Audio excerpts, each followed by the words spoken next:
A voice wondered where she was. After all, she was surrounded by endless darkness, unable to see anything in front of her. Gradually, voices started to echo from afar. Apparently, some noblewomen were gossiping about the way His Majesty had looked at the crown prince, saying it was spine-chilling to witness. One of them explained that no father would want to hurt his son. Since the prince was the future ruler of the Huppert Empire, the king had just given him a harsher than usual expression of love. The voice wondered if that's really what she had heard, because these people were saying weird stuff, like the names of empires. Another noblewoman added that either way, the prince had grown a lot since they last saw him. He already had the height of a grown man. She sighed, saying it was a shame Queen Elise wasn't around to see him like this. Hearing that sparked something in the main girl's memory. That's when it hit her. She was probably inside the world of a book she had just finished reading. She remembered her final moments. Getting hit by a truck while trying to save a cat. And yeah, that truck probably launched her into this world. Celebrating, she said goodbye to her pathetic old life. Maybe that cat she saved right before dying had given her a stroke of luck. Since she already knew the plot of the book, it didn't really matter which character she'd reincarnated as.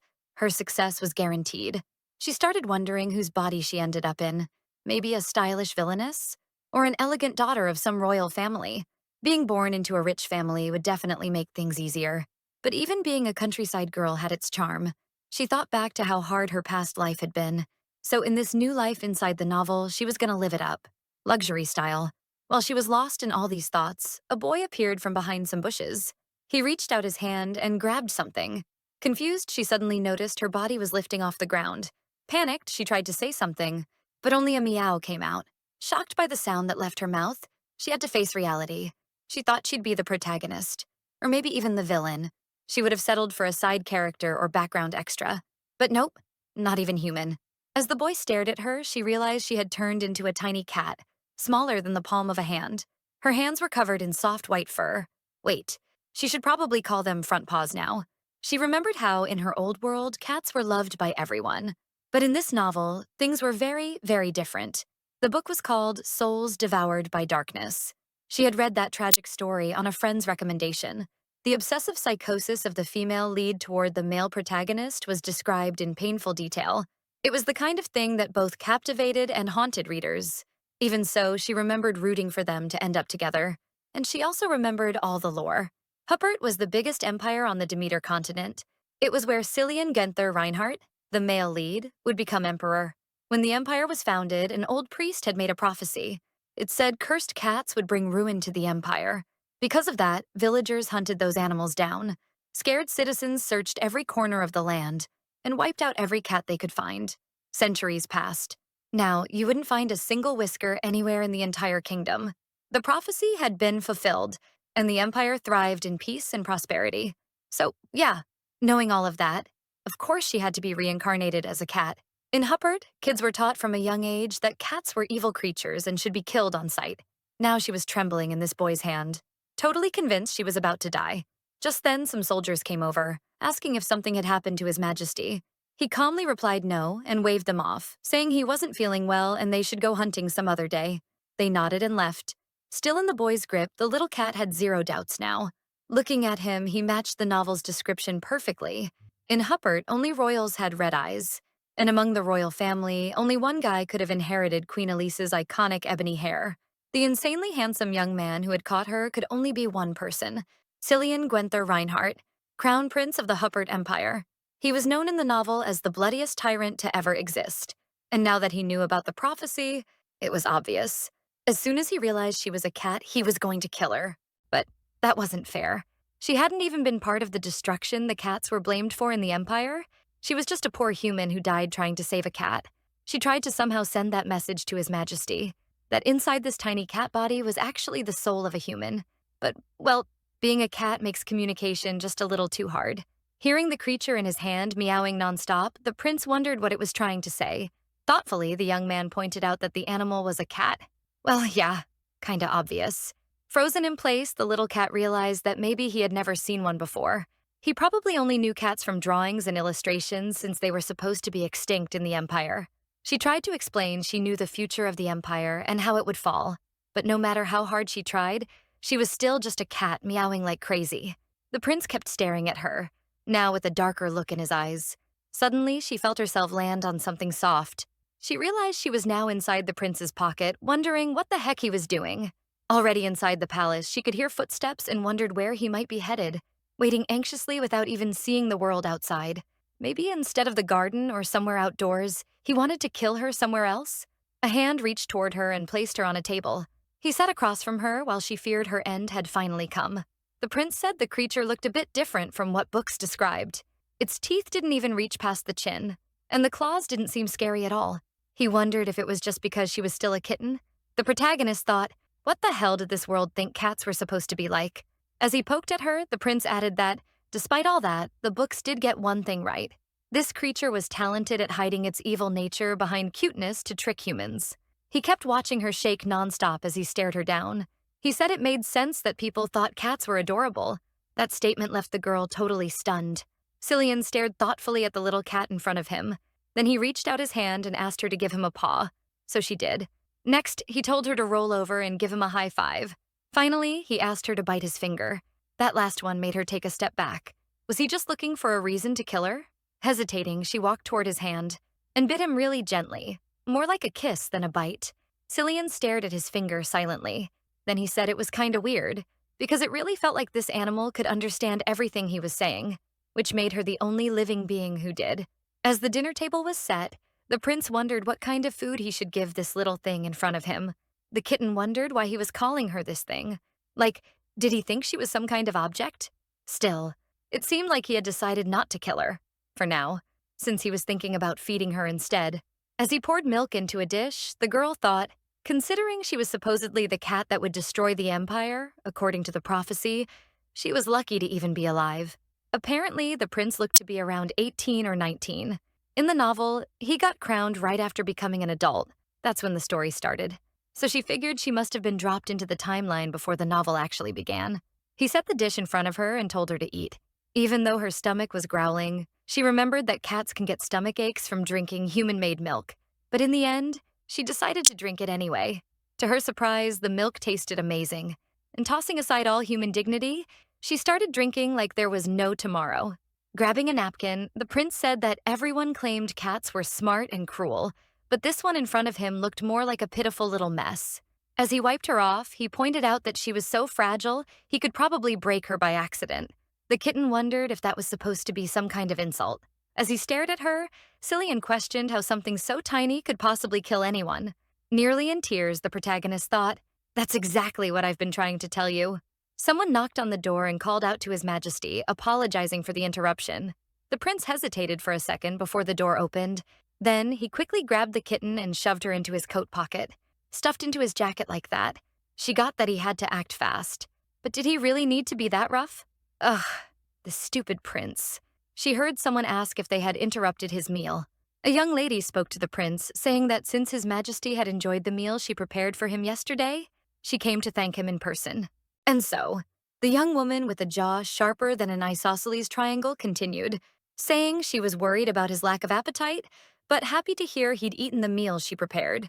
Listening from his pocket, the protagonist realized that a woman who insists on making meals reminded her of something from the novel. The young lady then asked the prince to enjoy the food again today, saying she really put in a lot of effort making it.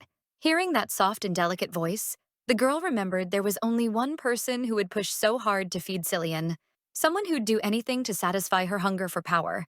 The evil countess, Catherine Harmon Gisela. In the original story, she seduced Cillian's father, the emperor, and ended up sitting on the throne as the empress.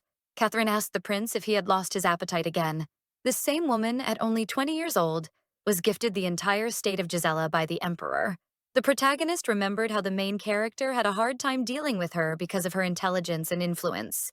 While the kitten got lost in her thoughts, Catherine kept talking, mentioning that today's meat was lamb seasoned with salt and pepper, served with a sauce made from premium wine from the Bordeaux region. That was only the beginning of her grand plan. After all, Gisela was using dark magic potions on the emperor. Trying to get Cillian to eat, she said it was important not to let the meat get cold, or it would lose its flavor and turn rubbery. She then asked him to at least take a bite, since she had worked so hard on it. Catherine had done the same to the prince's food. And little by little, in the story, Cillian would become poisoned by her potion, turning into a puppet she could control once he became emperor. She added that she felt bad about leaving him to eat alone, so she'd wait until he finished his meal before leaving. Annoyed, Cillian asked if he ate what she brought. Would she finally leave him alone and stop this nonsense? Hesitating, Catherine explained that His Majesty had ordered her to make sure Cillian was eating properly, so she was just following instructions. Realizing she was right, he sighed and gave in. Inside his pocket, the cat girl panicked, hoping he'd wait a second. Was he picking up the spoon now? She thought there was no way she could let the prince eat anything prepared by that woman. With no other choice, she went for her secret weapon, desperately scratching the prince's pocket. Cillian felt something moving inside his coat and got startled. The countess asked what was wrong. The prince told her to wait a moment and reached into his pocket, grabbing the kitten. But she was determined to stop him from eating and kept scratching, trying to warn him the food was bad. And even though, in her mind, she pictured his brain melting and his life getting wrecked, the only sound she managed to make was a tiny, pathetic meow. When he pulled his hand out of the pocket, there was a huge scratch across it. The prince said he'd had enough of all this. He pointed out that his father wasn't the type to care about his eating habits, and besides, he wasn't even hungry right now. Trying to fake concern, Catherine said he probably wasn't feeling well, so she'd let him rest in peace. After hearing the door close, Cillian turned toward his pocket. He quickly searched for the kitten with a serious look on his face. Now, sitting on the table, her head down, the prince asked if he could take a look at the scratches she gave him. The protagonist didn't know what to do. Just being a cat in this world was already weird enough. And now that she had scratched him during dinner, she was sure she wouldn't get away with it. She tried meowing in desperation, trying to explain herself. But in the end, she realized Cillian couldn't understand her. A super awkward silence followed. The prince stared while the kitten shook in fear. Almost crying, she thought to herself, "Yep, I'm definitely gonna die." Under his gaze, she completely froze. She wondered if maybe she should have just let him eat and planned an escape later. But shaking her head, she told herself no. That wouldn't sit right with her conscience. There was no way she'd feel okay letting someone become addicted to something as awful as that cursed drug. If she wanted to stop that from happening, she couldn't let him eat anything made by Countess Gisela ever again. Then the prince gently patted her on the head and asked if she'd gotten scared being inside his pocket, saying that if he was going to keep her outside from now on, she better not scratch him like that again. The protagonist felt relief wash over her. Despite his terrifying expression, the prince was letting her off with just a warning, basically like getting a yellow card.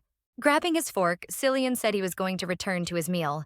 Panicking, the kitten tried to think of some way to stop him. Finally, she had an idea. Meowing loudly, she started clawing at the tablecloth, leaving the prince confused about what she was doing. Realizing she'd just made things even weirder and only made Cillian uncomfortable, she wondered what to do next. In the end, she decided to risk everything and tried using the universal language of all animals, body language. She started gesturing, basically miming out the idea that if he ate the food, he'd die. Confused, the prince asked if the cat was trying to stop him from eating. Happy, the girl meowed affirmatively. Feeling like he was going insane listening to a cat, Cillian asked what was even the reason to avoid this food in particular. All he got back were more random meows. Giving up, he figured maybe the kitten had sensed something. And based on her gestures, if he ate it, he'd get sick and pass out, which honestly sounded like poison. The prince said that made absolutely no sense. I mean, how could a cat possibly know something like that? The girl thought, because I'm a human inside a cat's body. She wondered what would have happened if she really was just a regular cat in this world, and not someone who reincarnated. If she was just a cat, how exactly would she survive here? Despite that grim thought, she tried to stay hopeful. First of all, she was super close to the crown prince, so getting killed right now was unlikely. In a little fantasy of hers, she imagined a future by the prince's side, but also thought of ways she might turn back into a human. She decided to use the full charm of this tiny cat body she was reborn into. Cillian froze for a second, then smiled. The prince said, "This is kind of funny." And the kitten was stunned. He smiled. Then someone knocked on the door. They announced that a command from the emperor had arrived, asking for the prince's presence at the second library as soon as possible. Cillian's entire vibe shifted. That cheerful smile was instantly replaced by a cold, dark expression. With the lights off, the kitten laid on the prince's bed, waiting in silence. She thought the room was super boring, like it had no personality at all. But then again, Cillian spent most of his time at the academy, so it made sense that his room would be kinda lifeless. He barely stayed at the palace. Before he left, Cillian told her not to leave the room, that she could use whatever was inside to keep herself busy. But that was it. Now, in the present, she waited, feeling down, thinking the prince had rushed off to see the emperor and left her behind. A little while later, Cillian walked through the hallway and eventually returned to his room. Taking off his coat, his body revealed several scars, and then he went straight to the bath. With a blank, lifeless expression, he washed himself, his skin marked with blood, bruises, and fresh cuts. Drying his hair, he walked over to the bed and noticed the kitten was still there. Cillian praised her for staying quiet as he gently petted her. Lying down, he said he was going to sleep now, so she should make sure to stay on the bed and not fall off. But then the kitten noticed something strange. The prince's scent had changed. She could smell blood. She remembered from the original story that the emperor used to discipline him brutally since he was a child. That might have been why he was summoned earlier. The girl thought to herself, honestly, I always wondered why male leads in romance and fantasy stories were so stoic. Probably just to make them look cooler. She used to think Cillian's past was a big cliché. But now that she was actually witnessing it firsthand, it felt way harder to accept. Brushing it off as just part of the plot felt wrong now, because it was happening right in front of her, and right now, the smell of blood and the cold air were painfully real. She walked up to his hand, wondering if there was anything she could do. She just wanted to help him somehow. Cillian shifted in his sleep, and suddenly woke up, thinking he had another nightmare. But then, something caught him off guard. Instead of the kitten sleeping next to him, he woke up to a full surprise. In his arms, lying in bed, was a silver-haired woman, completely naked. Shocked, the prince immediately sat up. He looked to the side and realized something was missing. The cat was gone, and in its place, now there was a woman lying on his bed. In his mind, he thought the kitten that was supposed to be there had just vanished. This had been his first time ever seeing a real cat, something he had only known from illustrations. Maybe killing it back then would have been the right choice. He remembered reaching for his sword, hesitating, but for some reason, he couldn't bring himself to do it. First off, how had a cat like that even existed if they were supposed to be extinct? And even more confusing, how had one ended up in the garden near the palace in this day and age? Second, he remembered that, even though she was an animal, when he had pet her, she clearly understood human language. And even looking so small and fragile, barely able to protect herself, the kitten still tried to stop the prince from eating the poisoned food. And on top of that, she'd waited quietly for him in his room, keeping him company until he fell asleep. So, this cat, no matter how dangerous these creatures were said to be, Cillian had realized it. This cat belonged to him. Standing there, staring at the woman in his bed, he thought that if this woman dared to lay a hand on what was his, whoever she was, Cillian wouldn't forgive her. Irritated, he shouted for the woman to wake up now, but only silence followed as she slept like a rock. Furious, Cillian reached for her, and as the prince, he ordered her to open her eyes this very second. The woman slowly blinked awake, still half asleep. Then a flash of light burst out, momentarily blinding him. In the next instant, the kitten was back in his bed, rolling around and meowing at him. He stood frozen, completely stunned by whatever the hell he'd just witnessed. The kitten, on the other hand, was just yawning cutely. The protagonist wondered why he was waking up a cat in the middle of the night. Seeing his expression, she realized the prince was actually pissed. In her mind, she wondered if she'd maybe kicked him in her sleep, or accidentally touched one of his injuries. The prince paused for a moment, then asked the kitten who she really was. She looked at him for a second. The girl thought, even if he asks that, I'm still just a cat. I can't do more than meow. There was no way to give him a real answer. Still in disbelief, he kept trying to form a sentence, but stopped and restarted multiple times. His brain clearly unable to make sense of what just happened. That just confused her even more. Then Cillian leaned in and asked if she was really a cat. She wondered if he had serious trust issues. And meowing in response, she mentally questioned if this was literally his first time seeing a cat. Feeling kinda bad for him, she realized, yeah, it really was. The kitten wondered if he was under the influence of the black magic potion. That stuff was supposed to build up in his body over time. Or maybe he was just delirious from stress and in some kind of sleep-talking trance.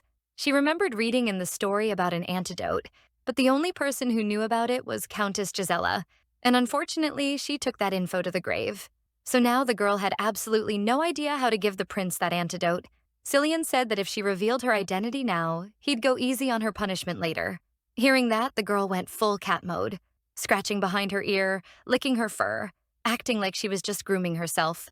She figured that'd be enough to convince him. He'd probably think she was cute or something. But instead, Cillian just looked at her, dead serious, and asked what the heck she was doing. Feeling that cold response, she realized her dignity was gone, and she hadn't even gotten anything out of it.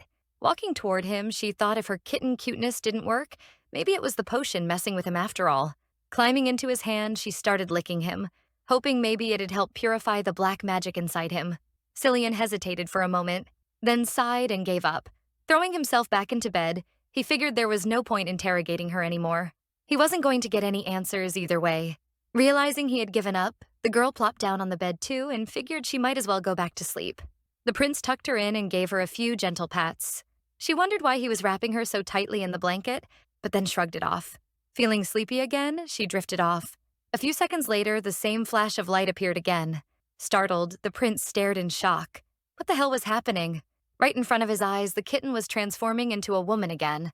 Cillian thought about how cats were believed to be entities that would one day destroy the Huppert Empire if left unchecked. Because of that belief, the Empire had used countless resources to wipe them out completely. That's what he had been taught all his life. But right now, what he was seeing went beyond anything he could have imagined, because the so-called cat sleeping in front of him was nothing more than a beautiful woman. He was torn, because even though a cat clearly still existed, the Empire was still standing, which completely contradicted everything he had been taught. And to make things even more confusing, there was nothing in any of the Empire's records about cats turning into humans. There had to be something off about this whole ancient prophecy, something that had fooled the entire Empire. In the end, the prince knew one thing for sure. The Empire would be his, no matter what. So he wouldn't stop until he uncovered every hidden mystery in Huppert.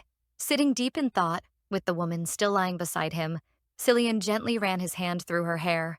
He thought, until that day comes, until the entire Empire belongs to him, he wouldn't let anyone find out about this cat or take it away from him. But more than that, embarrassed, sneaking glances at the sleeping girl, he thought they really needed to buy this woman some clothes. The next morning, with sunlight pouring in through the window, the kitten woke up. Now that she had truly become a cat, she thought she needed way more sleep than before. Looking around, she wondered where Cillian had gone. Then suddenly, she noticed something. There was a piece of fabric tied around her back leg, keeping her stuck in place. As she wondered what the heck that was, the prince approached holding a plate. He said he couldn't just let her wander off whenever she felt like it. Smiling, he walked closer with a dish of milk. Setting it in front of her, Cillian said she better eat while it was still warm, and not even think about going anywhere. Feeling a little down, she wondered how he could sound so cheerful while saying something that controlling. Sniffing the air, the kitten noticed the prince still smelled like blood. Looking concerned, she walked over to him, which confused him. She started tugging at the string on his shirt, and when she bit down and pulled, part of his outfit fell to the side, revealing his wounds. "Hey, what are you doing?" he asked, grabbing her gently. Seeing all the scars, the protagonist was shocked at how bad it was.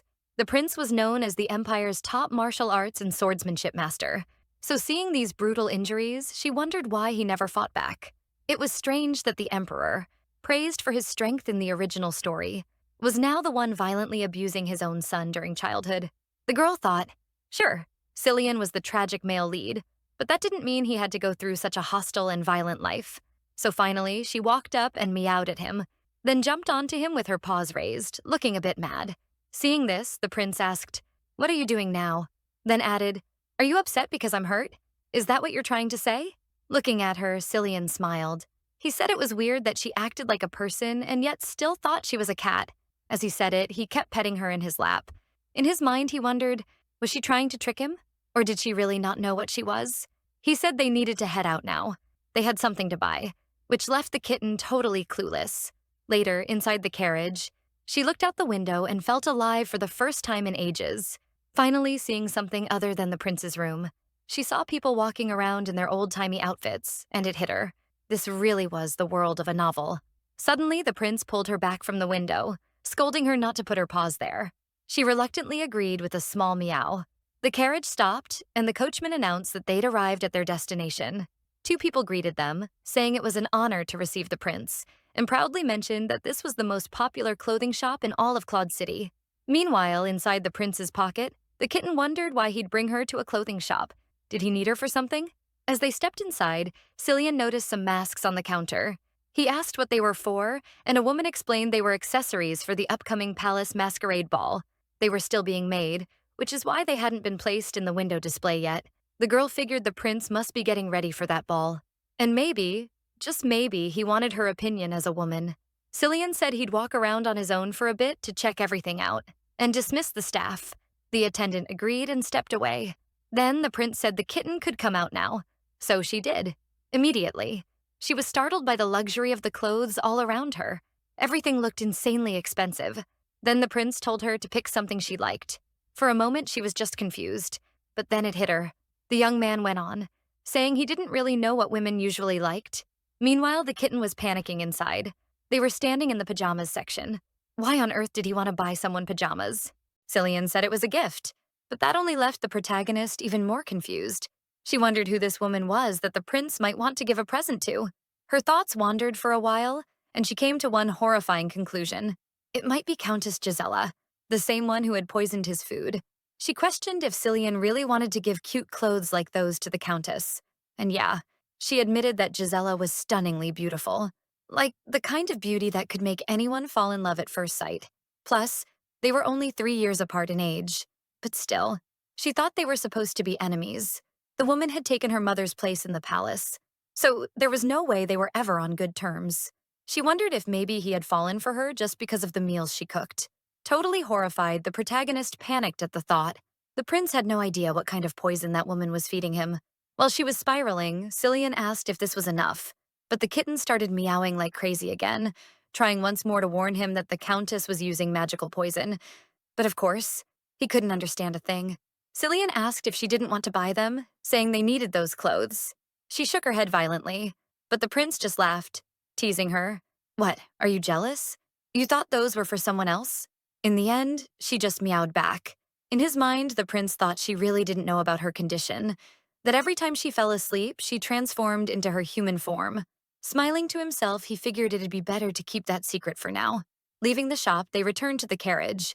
Seated inside, Cillian gave the signal for them to depart. Inside his pocket, the protagonist wondered what that had all been about. As Cillian smiled and hummed to himself, it really felt like he was hiding something from her. Suspicious, the kitten decided she couldn't let her guard down. Who knew what was going on inside that prince's head? Then he asked if she wanted some snacks. Her heart instantly melted.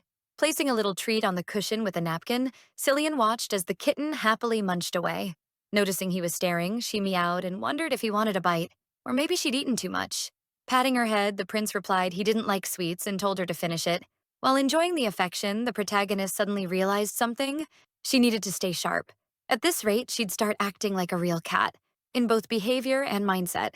Looking out the window, she wondered where they were going. It didn't look like they were headed back to the palace.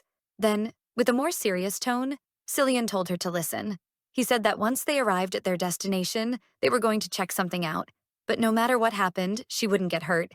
So, she shouldn't be scared. Her tail fluffed up immediately. That sounded exactly like something someone would say right before doing something sketchy. But then the prince gently stroked her back, and she melted all over again. She thought maybe she was getting too comfortable in his lap. Maybe it was the food. Maybe it was the constant affection. Either way, she was getting sleepy. As she drifted off, a flash of light appeared. And just like before, the woman from earlier was now resting in the prince's lap. This time, she was covered with a sheet, one the prince had thankfully prepared ahead of time. Cillian sighed in relief, glad he had grabbed a blanket just in case. He closed the carriage window. He thought about how, ever since the time of the old emperor, magic had been condemned as a dark force and strictly limited. Because of that, sorcerers themselves had faced harsh persecution. So he figured he had to cover up this bizarre little phenomenon. This cat, or woman, or whatever she was.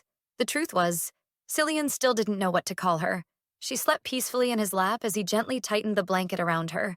He thought they needed to meet with the mages in person. The carriage moved toward a distant castle. She slowly started to wake up. The kitten wondered where they were, then heard a voice announcing, "Master of Winston has arrived to greet you." She figured, based on the fact she was once again tucked into the prince's pocket, that she wouldn't really know where they were. But if Cillian had hidden her again, they had definitely reached their destination. Turns out they were in the Winston region, in the territory of Duke Delson. A hooded man walked alongside the prince as they strolled through a lush garden, with flowers blooming, decorations all around, and banners flying. Once inside the castle, a white-haired man introduced himself to the prince. He said, "I am Valan Delson." The old man greeted Cillian, calling him Your Highness, the son of the Huppert Empire. He said he never imagined he'd get to meet him in person, to which the prince simply nodded. The group of men knelt before him, honoring the future emperor, and asked him to take a seat. A young man named Herod Deucin pulled back his hood and asked, "Forgive me for asking, but may I know why your majesty is here?" Cillian looked at him and asked if he really wanted to know. Herod quickly answered yes. Being blunt, Herod explained that sorcerers were heavily marginalized in this region, all because the royal family had labeled them as users of dark forces. So he couldn't exactly connect the dots. He could only guess why someone from the palace, the crown prince no less, would show up in a place like this. With clear resentment in his voice, Herod admitted the whole situation was pretty surprising. Smiling, the prince said he sounded a bit bitter. But Valon quickly cut in, telling the boy, Harid, to shut his mouth, reminding him they were in the presence of His Highness. He apologized to the prince, saying his son was still immature and acted disrespectfully, and begged for mercy. Cillian said it didn't matter. Of course, the boy would have resentment toward the palace, but the reason he came here unannounced was simple. He needed confirmation about something. Reaching into his pocket, Cillian pulled out the kitten and placed her on the table. Silence filled the room. Everyone stared, completely shocked to see a cat right in front of them. They all asked, stunned, "Is that really a cat? Why would you bring something so grotesque here?" Cillian said he didn't care if magic was currently labeled as a dark force by the palace. He would use every tool at his disposal. With a serious expression, he told the sorcerers he wanted them to uncover the curse tied to this cat. That sentence alone shocked the protagonist. She thought, so this guy's name is Herod Deucin. She vaguely remembered him. In the original story, this young and brilliant sorcerer would later lead a rebellion against the prince, who by then was the emperor. In the final arc of the novel, the fact that they were meeting him even before Cillian's coronation meant, yeah, the story was definitely going off track now. Everyone still sat around the table, with the prince at the head, staring at the white kitten in front of him. Meanwhile, the girl thought that from now on, she probably wouldn't be able to predict the future properly anymore. Suddenly, Herod snapped, screaming, asking why the hell the prince would bring a cursed creature to this place. Reaching for his sword, Herod shouted that if the palace didn't want blood on its hands, and brought this cat here expecting the sorcerers to handle it, then he'd kill it himself without hesitation. The kitten panicked, but just as Herod's blade neared, a loud crack rang out through the room. Cillian stood there with his sword already drawn, the kitten safe in his other arm, and asked, "Who gave you permission to draw your dagger?" Herod's weapon was now shattered on the floor, broken into pieces. His father cried out in shock, but Cillian turned to him and coldly said, "You should be more worried about the cat than your son." Herod barked back, saying the prince was surrounded by sorcerers now, and if he thought there wouldn't be consequences for drawing a sword on him, he was sorely mistaken. But he was cut off by his own father, who ordered him to bite his tongue in the presence of His Highness. Bowing his head, the man begged forgiveness again, saying his son was too young to understand the gravity of the situation, and asked the prince to lower his sword. Cillian did, but then added, "This cat belongs to me, and anyone who comes near what's mine will be punished." Still, he said he'd let it go this time. Shaken, Valon asked, "Do you really mean to say, the cat is yours?" He pointed out that according to prophecy, cats were destined to bring about the fall of the empire. So hearing that from the heir to the throne was a bit much. Meanwhile, the kitten sat quietly on the table, head down. Cillian said he didn't like beating around the bush, so he'd get straight to the point. Drawing magical runes around him, fire started flickering in the air. Then he asked, "Should I continue at the speed my fire spreads?" Flames and heat began to fill the room. The sorcerers were clearly rattled. The prince was using his aura. The fire crackled and curled around him, and even the kitten was stunned. This was Cillian's aura, the hidden power of the prince. Aura was a type of energy only those who had reached an elite level in swordsmanship could master. Still, in this world, aura was considered a rare and special force, one that resembled magic more than anything else. That's why aura was avoided and rarely seen outside the battlefield. It was considered something incredibly dangerous. And on top of that, in a place full of sorcerers, people historically viewed as enemies of the royal family, the prince using aura openly could reveal a major secret and put him in serious danger. Even so, Cillian wasn't holding back. He was blatantly showing off his aura, which made the protagonist wonder, why was he taking this so far? Then the prince asked, "Now that you've seen this, will you or won't you investigate the curse?" Valon bowed and agreed to follow the prince's command, asking him to withdraw his aura. As the man approached the kitten, the girl wondered what was going on. This whole situation had unfolded so differently from the original story. Feeling uneasy, she questioned how she was supposed to survive in this world if she couldn't rely on her knowledge of the plot anymore. As he began inspecting her with magic, Valon suddenly froze, shocked by the energy he was sensing. Stunned, he said he couldn't believe it. Cillian asked if he was done. The man nodded, explaining that the power was so immense no one could undo it. It wasn't a curse at all. There was a divine blessing on this cat. The god of this world was protecting her. That got the protagonist curious. Valon went on, explaining that while everyone had believed the prophecy claimed cats were evil entities doomed to die, this one was surrounded by divine protection. And as unbelievable as it sounded, he believed, based on his humble analysis, that this cat and all her ancestors had been divinely protected for generations. Cillian rested his hand on his chin, thinking, so, this cat didn't just randomly fall from the sky that day. Valon explained that he felt a strong connection to an ancient protective force. He believed the cat's parents probably had that same blessing, which could mean they were still alive. That would explain how she'd survived for so long, and how she could still exist even though cats were considered extinct. The protagonist leaned forward slightly, curious now about this cat's parents in this world. Then Valon turned to his son and asked him to come closer. He wanted him to scan the cat's memories.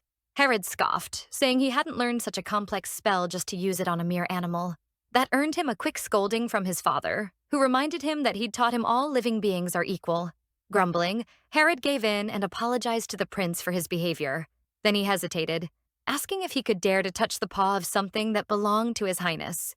Cillian looked him straight in the eye and said, I'll allow it, but only the paw. As Herod reached forward, a flash of light burst out. Closing his eyes, he focused. But then, he frowned and asked aloud, what the hell is this?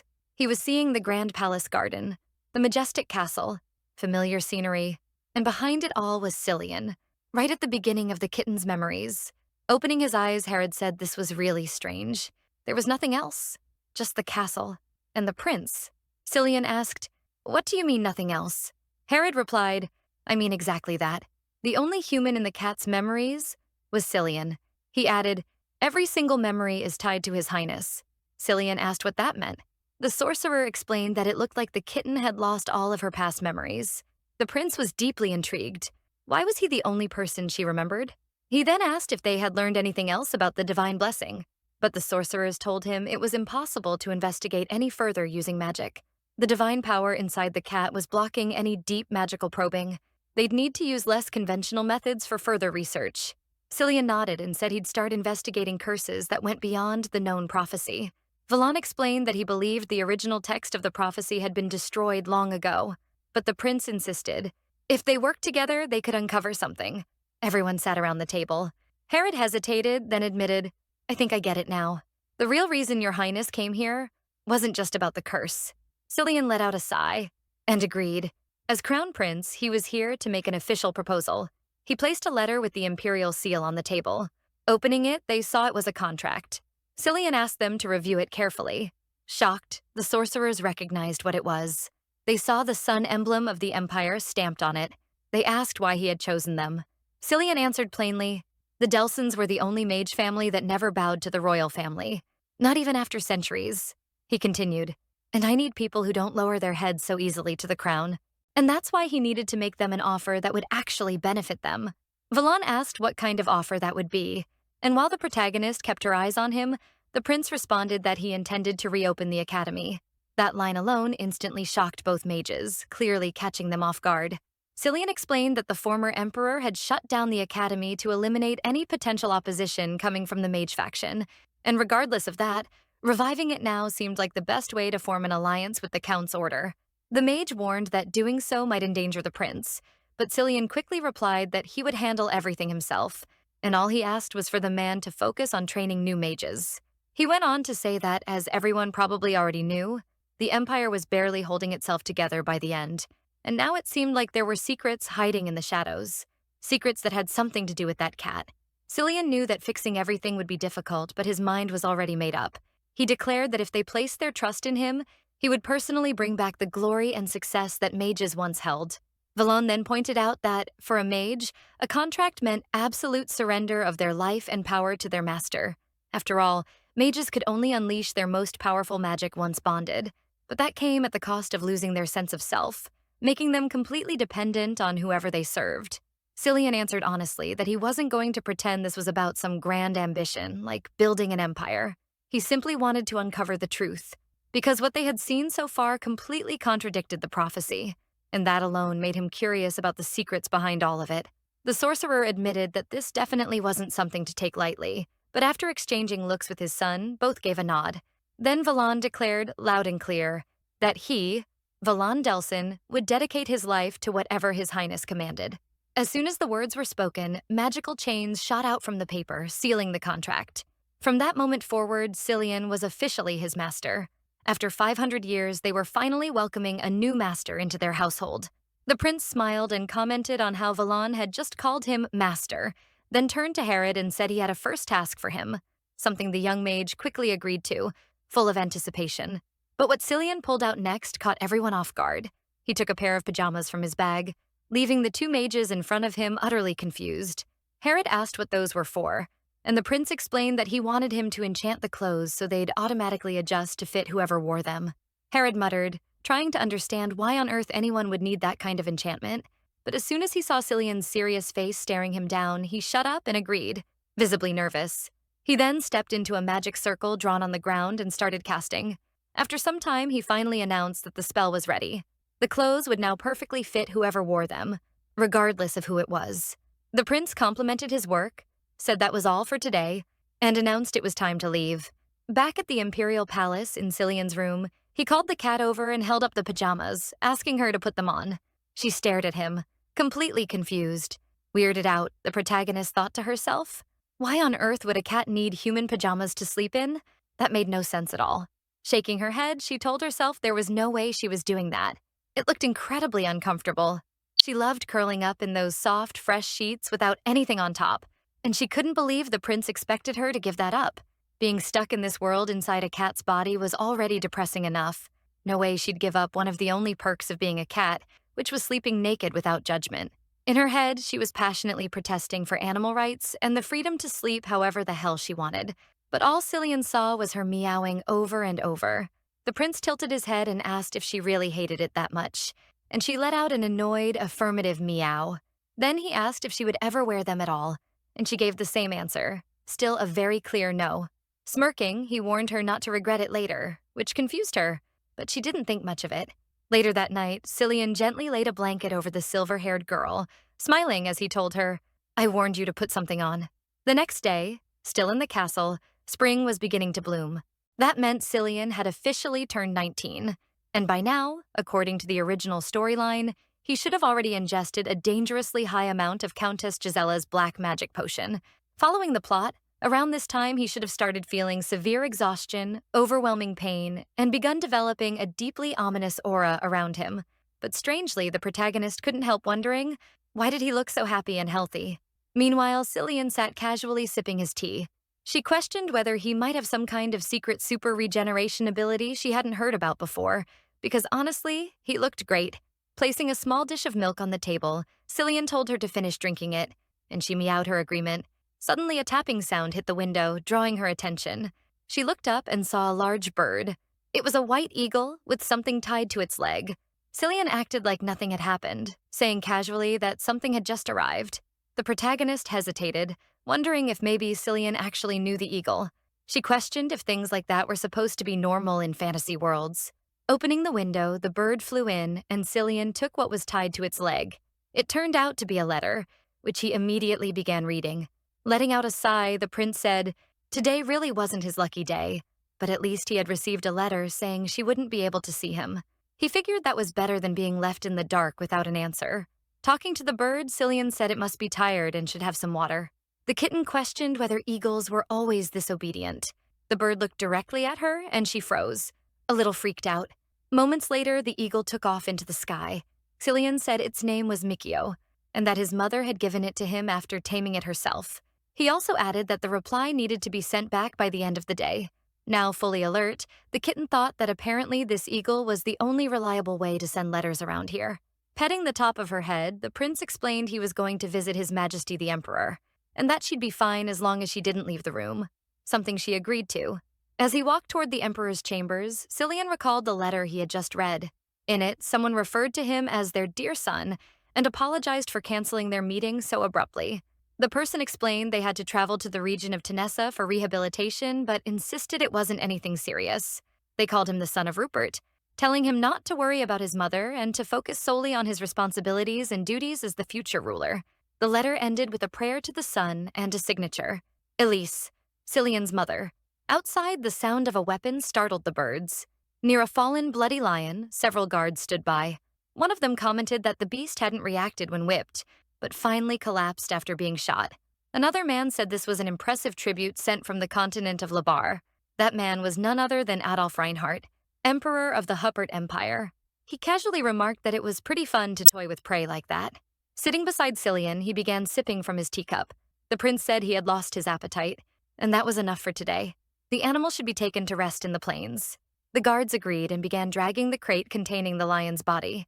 A guard then approached and greeted them, introducing himself as the chief of staff, Lennon Macmillan, apologizing for interrupting their leisure time. But he insisted he had an important message for His Majesty and needed to request an audience. The emperor allowed it, and the man leaned in to whisper something in his ear. Turning abruptly, the emperor angrily said that the sorcerers he found so disgusting were now showing up everywhere, and he demanded an explanation. As Cillian calmly sipped his tea, he thought to himself that the palace had finally noticed the mage's movements. He also reflected on Lennon Macmillan, a vile, untrustworthy man who secretly worked for Countess Gisela despite his position as chief of staff. Cillian wondered if maybe he'd stirred things up a bit too much. But with a smile, the prince casually said he was the one who summoned the mages. That made Lennon freeze in complete shock. He clearly hadn't expected that answer.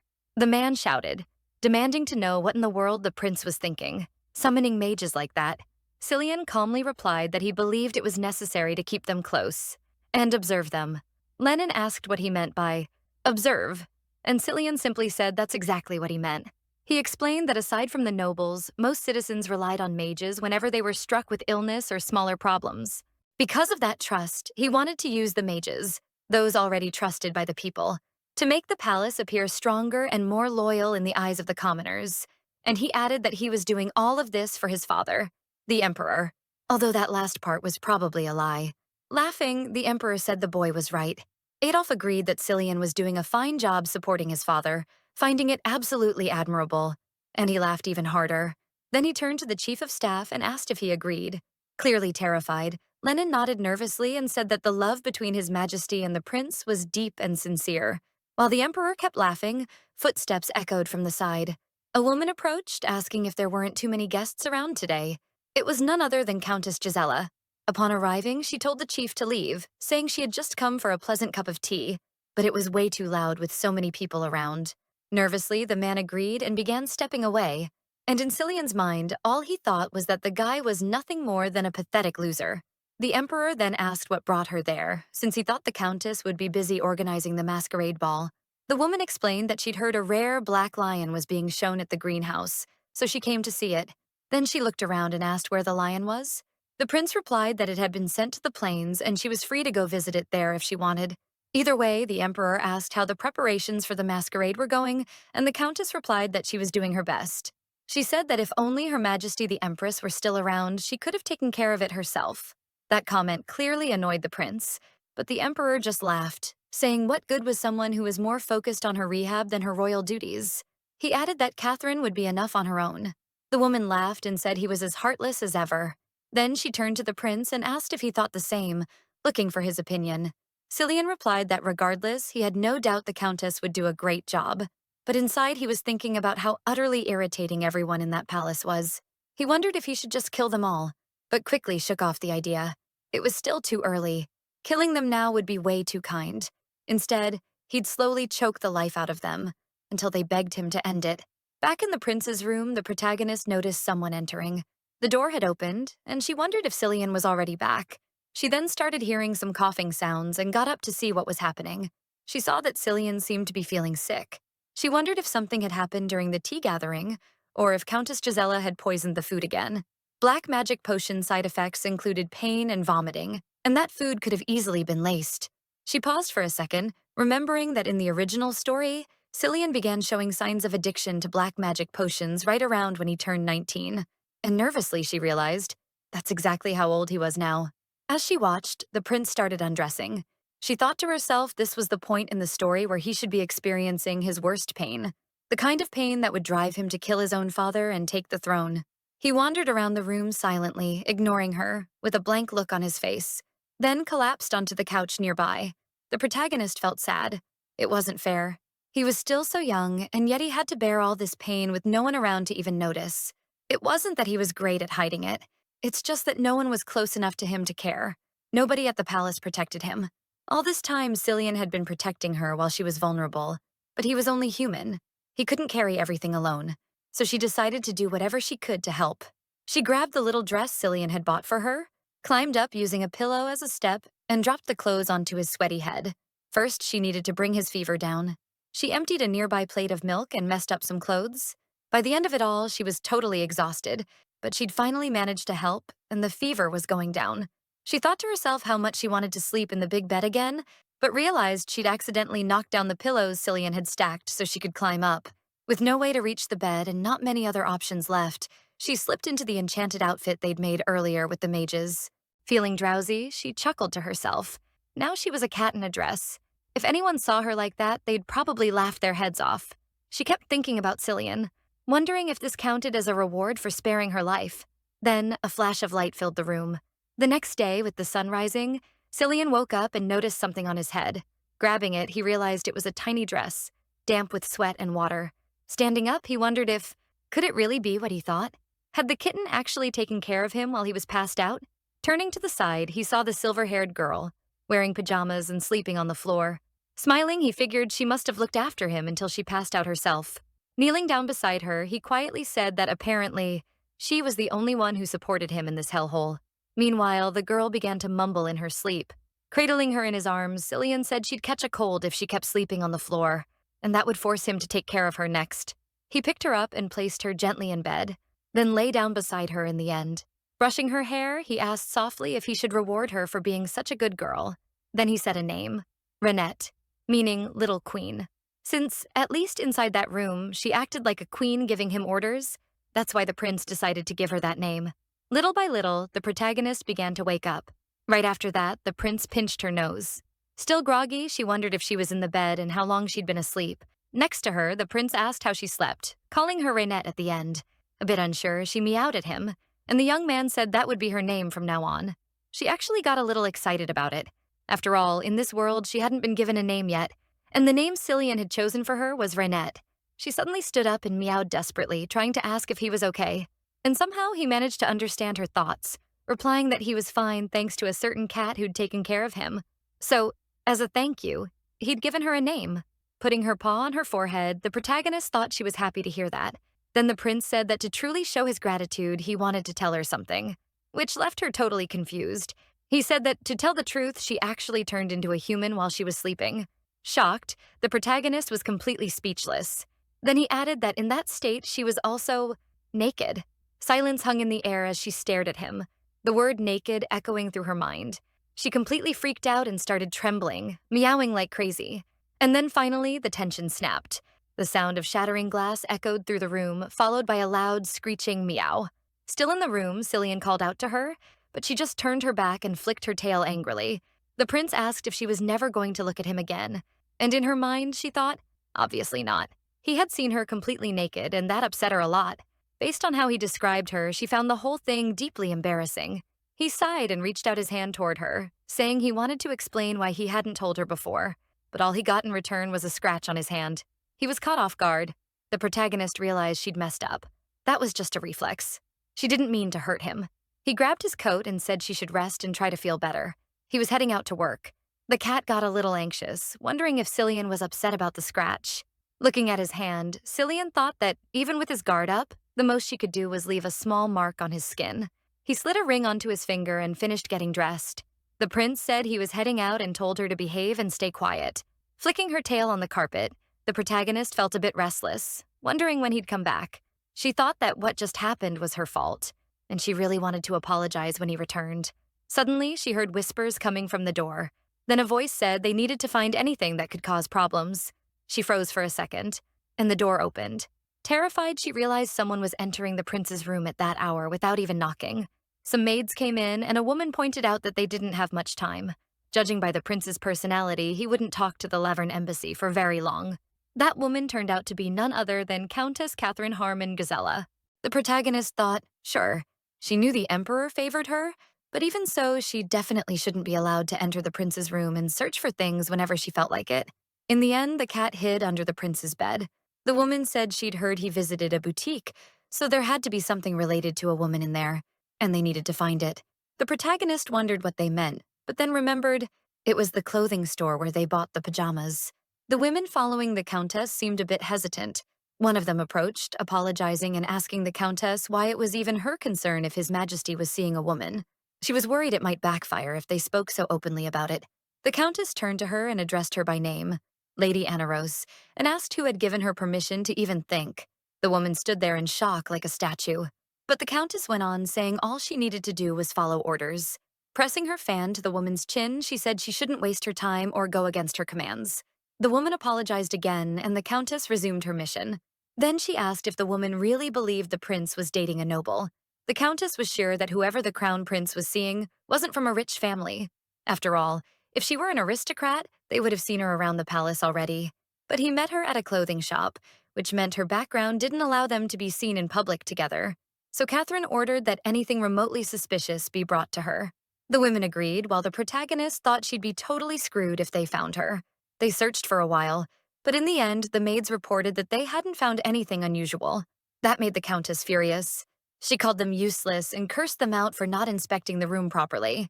While Gisela ranted about how the woman might as well go blind with such useless eyes, a noise caught their attention. A young maid entered the room and apologized, saying she thought no one was there since the prince was in a meeting with the ambassador. The countess gave a smug look and asked who she was, if she was the prince's assistant, or maybe sent by him to secretly spy on the countess. Stammering slightly, the maid said it wasn't anything like that. She'd just come to clean His Highness's room. Trying to give her a lesson, Gisela asked if she thought it was okay to just walk into the prince's room without permission, even just to clean. Almost in tears, the maid explained that the prince told her she could clean whenever the door was left open. But the countess still didn't believe her and asked if she should rip her tongue out so she'd tell the truth. Meanwhile, the maid just kept trembling with her head bowed. Lady Anaros leaned in and whispered to the countess that the time had come and the prince would be back soon. The countess said they should leave now. But on her way out, she told the young maid she'd remember her face. With a loud bang, the door slammed shut. The protagonist wondered if they had all already left. But the white-haired maid was still in the room. She slowly approached the bed, step by step. And as she crouched down, the protagonist panicked, afraid of being found and wondering where the woman had even come from. Then suddenly, the maid deliberately looked under the bed, like she knew something was there. Renette trembled, wondering if she'd been spotted. The maid reached under the bed and started feeling around. Renette tried to stay as still and quiet as possible, terrified of being discovered. She wondered if the woman knew there was a cat under the bed, but that didn't make sense. They hadn't even made eye contact. Renette started to suspect this girl wasn't here to clean anything, realizing the maid's hand was just inches away from touching her, and that she was starting to breathe heavily from the effort. Just as they were about to make contact, the prince walked into the room. Seeing everything, he asked the maid what she was doing. Both of them turned toward him, surprised by his sudden arrival. Annoyed, Cillian said he was sure he had closed the door when he left. Lowering her head, the maid replied that the door was already open when she entered. The prince said that was enough and told her to leave immediately. The maid apologized to His Highness and exited. After shutting the door, Cillian quickly turned and called out for Renette. The cat immediately crawled out from under the bed. With a sad little look, she meowed at the prince. Cillian scooped her up in his hands and asked if she was okay or if she'd gotten hurt. Clearly pissed, he pointed out that he'd double-checked the lock before leaving. So he was sure Countess Gisela had opened it. Startled, the cat wondered how he knew that. Sighing, the prince said he'd run into her on the way, and she had looked paler than ever. Renette noticed his hand, still marked from the scratch earlier. She started gently licking the spot. Even after she hurt him, Cillian was still protecting her. Suddenly, the prince's ring began to glow. Seeing this, he said someone was contacting him. Looking into Renette's eyes, he asked if she wanted to learn more about herself. With wide eyes, the protagonist thought about that, while the prince smiled, waiting for her answer. Outside, the young maid started glancing around. Something felt off. She wondered if this garden had always been in the palace, and why it was so eerily quiet. It all seemed strange, like it wasn't the real world. Behind her, a male voice called out. It was Valon Dusen, asking how she'd gotten in there. The maid turned, startled. The man explained he had created that space using magic, and only he and his master could enter it. Valon said it was obvious the girl had been looking for something. The maid quickly tried to cover it up, saying it wasn't true. She just got lost and ended up there. The Duke didn't buy it for a second and asked bluntly if she'd been looking for a cat. Her expression froze instantly. The girl immediately began to justify herself, saying she had no idea what that man was talking about. But the fact that she had started trembling gave away her lie. Valon warned her that it would be better to tell the truth, since his master didn't like wasting time with roundabout conversations. Behind her, arms crossed, Cillian was staring at her. She hesitated for a moment, then bowed her head and greeted the prince. Cillian immediately recognized her. She was the maid who had rummaged through his room earlier. The prince asked for her name. She replied that her name was Irina. He guessed she hadn't found what she was looking for in his room. The maid insisted again that she was only there to clean. Cillian took a breath and sharply said she was just wasting their time with another obvious lie. Getting close to her face, he whispered angrily, demanding she answer quickly. Who was she working for? Faced with a death stare that could win a staring contest against a basilisk, the maid started sweating. She kept swearing she wasn't a spy and couldn't tell them anything. The prince told her she clearly hadn't understood that this wasn't a polite request. It was an order. The woman screamed that she didn't work for anyone. Renette, watching, wondered what she should do. Cillian was getting more and more furious. The woman begged them to believe her, but her words fell on deaf ears. The protagonist realized she had to act, or the prince would kill this maid. Seeing that there was no use dragging this out, the prince began to draw his sword. Realizing what he was about to do, Renette couldn't let him become a heartless tyrant. At that exact moment, she jumped from his pocket and clumsily clung to the sword. Surprised, Cillian froze. Even Valon was speechless. Gripping the sheath, the cat felt proud that she had managed to stop him. When asked why she did that, the only thought in her mind was, because he was trying to kill someone. Duke Valon Dusin couldn't believe his eyes. His Highness had brought a cat with him? He asked what would have happened if she had been caught. The prince simply replied that he believed the party of interest should be present too. Irina froze in disbelief at what she was seeing. The cat looked at her, hesitant. She didn't seem like someone who was afraid of cats, even if this was possibly her first time seeing that particular animal. The girl suddenly ran toward the cat, trying to snatch her from the prince's hands. Valon barely had time to shout a warning. Seeing the maid's hands coming at her, Renette thought she was about to be kidnapped. But then, with tears streaming down her face, Irina cried out that she was alive, calling the cat, "My baby." In the past, the maid had left the cat in the garden, telling her that if anyone walked by, she should hide. And if someone tried to grab her, she should run. She asked her to be a good girl and behave until she came back from work. That night, after her shift, the girl returned. But the cat wasn't in the garden anymore. She panicked, since the cat used to run straight to her when called. She was consumed by fear and worry. She searched everywhere, but still, her baby was gone. Hearing all this, the prince finally understood what had happened when he found Renette and took her in. It now made sense that she had been in the garden. Tears were still rolling down Irina's cheeks. She had believed she'd lost her baby forever, but she never could have imagined that Renette had lost her memories and had been with Cillian all that time. The maid hugged the cat tightly, squeezing her so much it was hard to breathe. She was scared the baby must have been terrified from the memory loss. Irina was overwhelmed with joy that their lives had been spared. She didn't even know how to thank His Highness.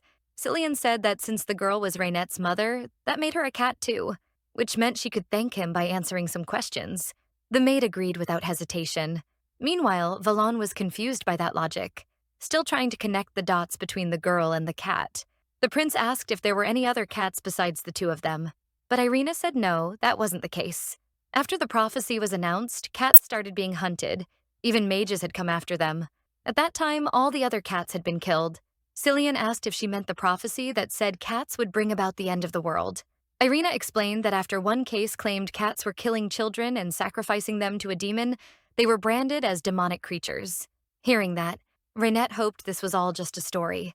But still, she felt a deep sadness and guilt. She didn't know why, but something about it felt familiar. This grief, this guilt. She couldn't tell who those feelings belonged to, but she felt them swelling in her chest. Turning his attention back to Renette, Cillian asked if she was okay, or if something was wrong. The maid then asked the prince if he had named the cat Renette himself. He quickly confirmed, but now that they had discovered the cat had a mother, he became quite curious. What was her real name? But Irina admitted she had never given her one. When asked why, she explained, while holding her daughter tightly, that it was because they had been cursed. Cillian was deeply surprised and asked her to tell him more. Irina said the primary effect of the curse was that they turned into cats, and on the night of the red moon, they would become pregnant and give birth to a child. That was the punishment they were forced to bear. Pressed further about the punishment, Irina admitted she didn't know all the details. Valon stepped in, explaining that the red moon only appeared once every 70 years. The last one had happened 18 years ago, in the year 511 of the imperial calendar. Irina confirmed that 10 months later she gave birth to a child, and now she was 89 years old. The protagonist was completely shocked. How could she be that age and still look so young? But once the initial shock passed, it hit her. She wouldn't age either. And one day, she'd also become pregnant under the red moon. Irina explained that her child would reach full maturity in a year, which also meant she had just about that much time left on this earth. Their kind was born as human children and grew the same way. But once they reached the age of 20, they stopped aging and remained that way for the rest of their lives, until the moment they turned 90. Cillian now understood their life cycle, but he still didn't see why that meant Renette hadn't been named yet. Irina said something unexpected had happened. When Cillian asked what she meant, the maid explained, normally, they appeared human while awake and only turned into cats when they fell asleep. But this child had a different curse. Renette was completely stunned. She didn't understand why she was different from the others. Surprised, Cillian finally understood the problem, why her curse worked in reverse.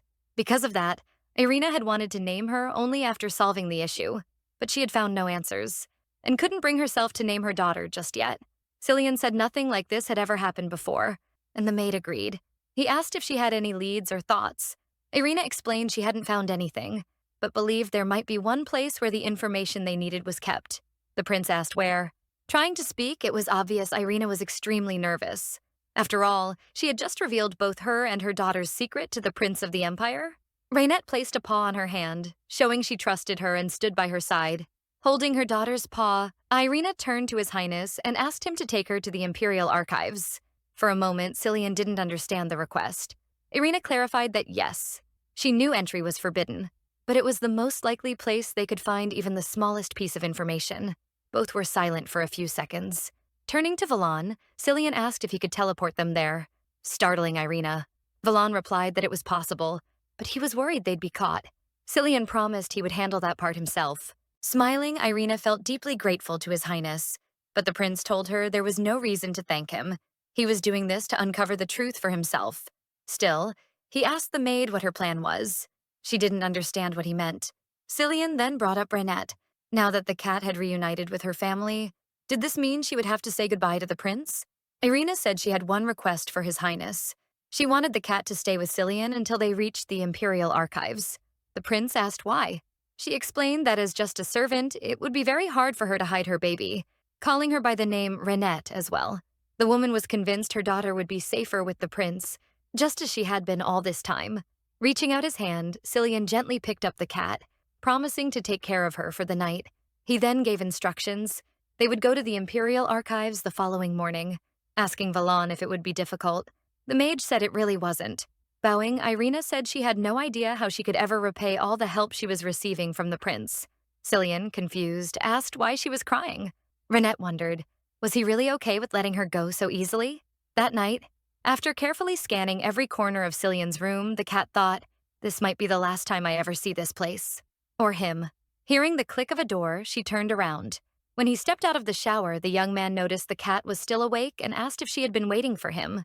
Seeing his bare torso beneath the robe, Renette immediately blushed. She quickly tried, with all her body language, to tell him to cover up. Cillian didn't quite get it, confused at first, then laughed as he watched her. Leaning closer, he smiled and asked if she wanted to sleep with him that night. Renette froze, not understanding his intentions. He laughed again and clarified, of course she could wear her pajamas, which only made her more embarrassed.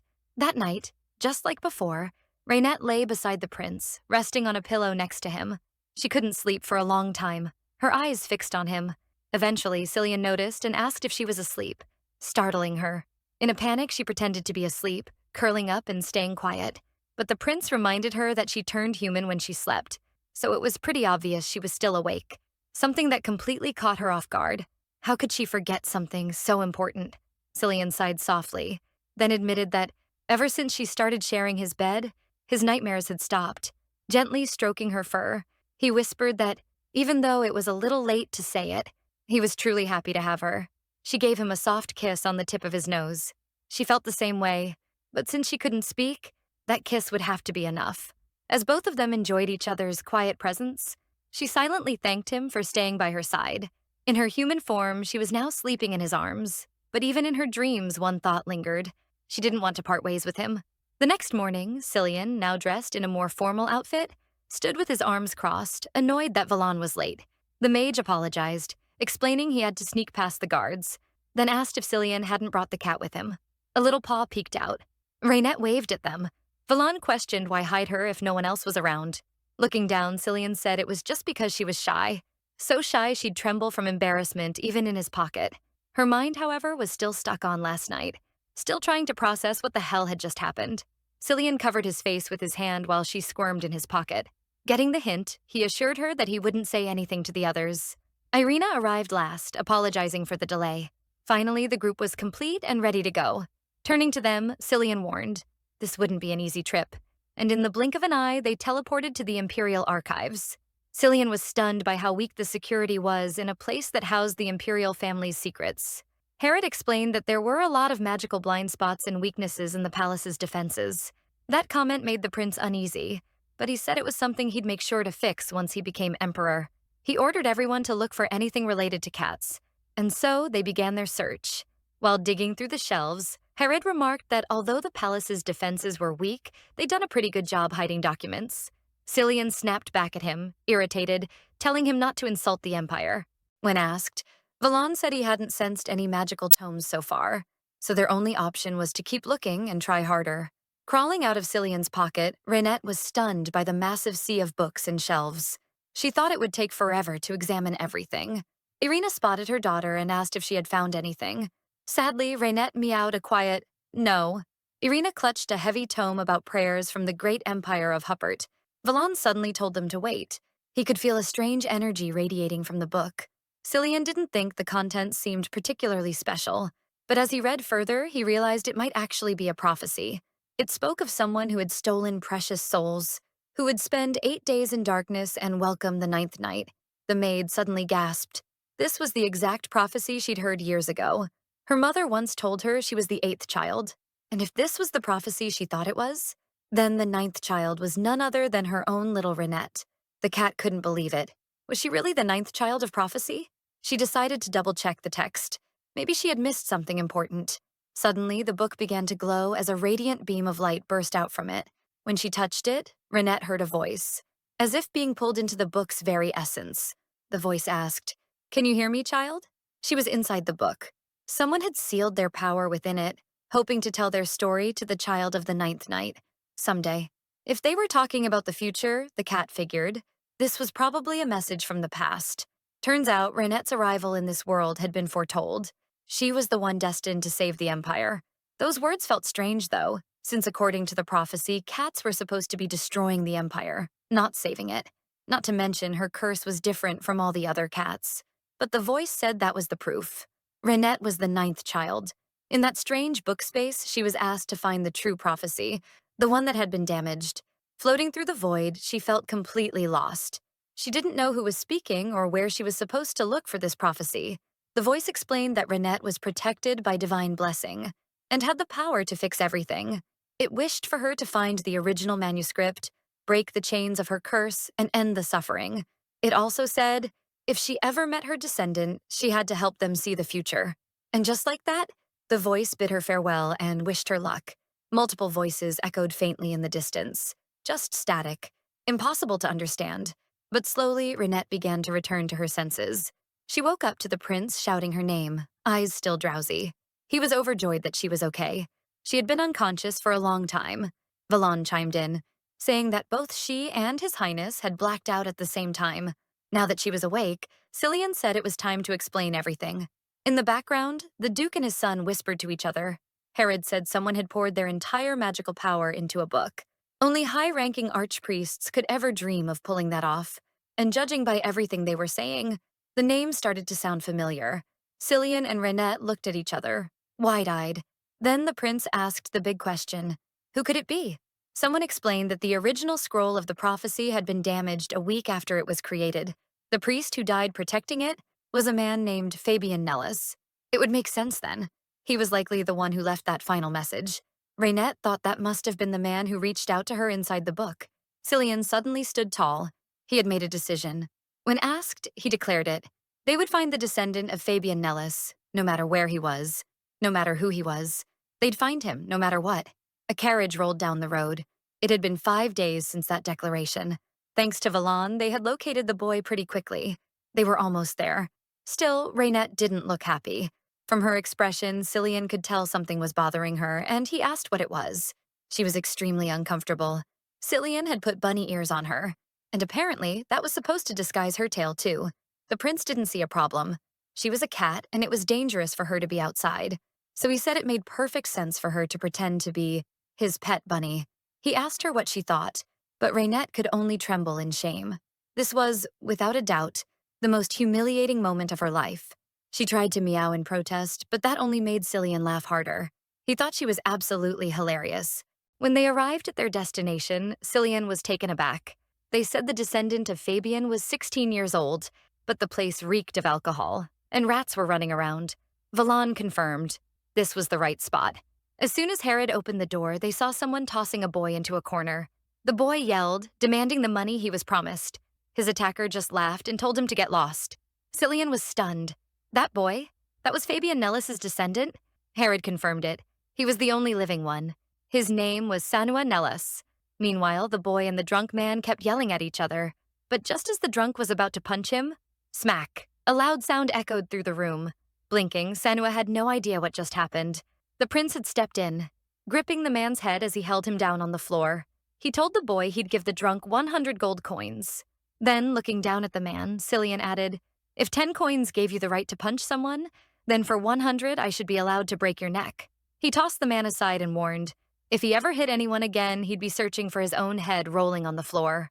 Later that day, they took Sanua out of that filthy place and got him a proper meal. The kid was clearly starving. Cillian told him to slow down, gently calling him Sanua Nellis. But the boy looked up, confused. "Who the heck is that? Just call me Jack, for God's sake." Cillian raised an eyebrow. "So that's the name you gave yourself?"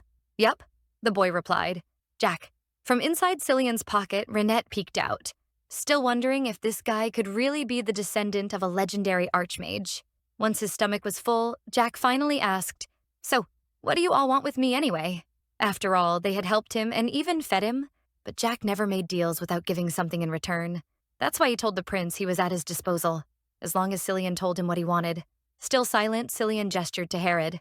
Herod stepped forward and asked the boy if he knew anything about a child whose day and night were reversed. Jack just stared blankly, completely confused by the question. The room fell into awkward silence. They started asking if he had any family relic, some special story passed down from his parents. But Jack knew nothing. Looking defeated, Herod told His Highness that this guy clearly had no clue. Cillian rose from the table and said it was time to leave. He ordered Herod to erase Jack's memories and told Valon to go search for another descendant of Nellis. Jack was stunned. He asked what was going on. As they walked out, Cillian told him he'd make sure Jack got paid enough to live comfortably. After all, his family had made sacrifices for the Empire, even producing a great priest once. Jack snapped. He said he didn't want that kind of money. He repeated that he only accepted honest deals. And who the hell gave them the right to erase his memories anyway? From Cillian's pocket, Raynette asked if it was safe to assume that if this guy didn't inherit anything, then they had no leads left. Jack cut in, saying he never got anything from his family. Not even a name. He'd left all of that behind.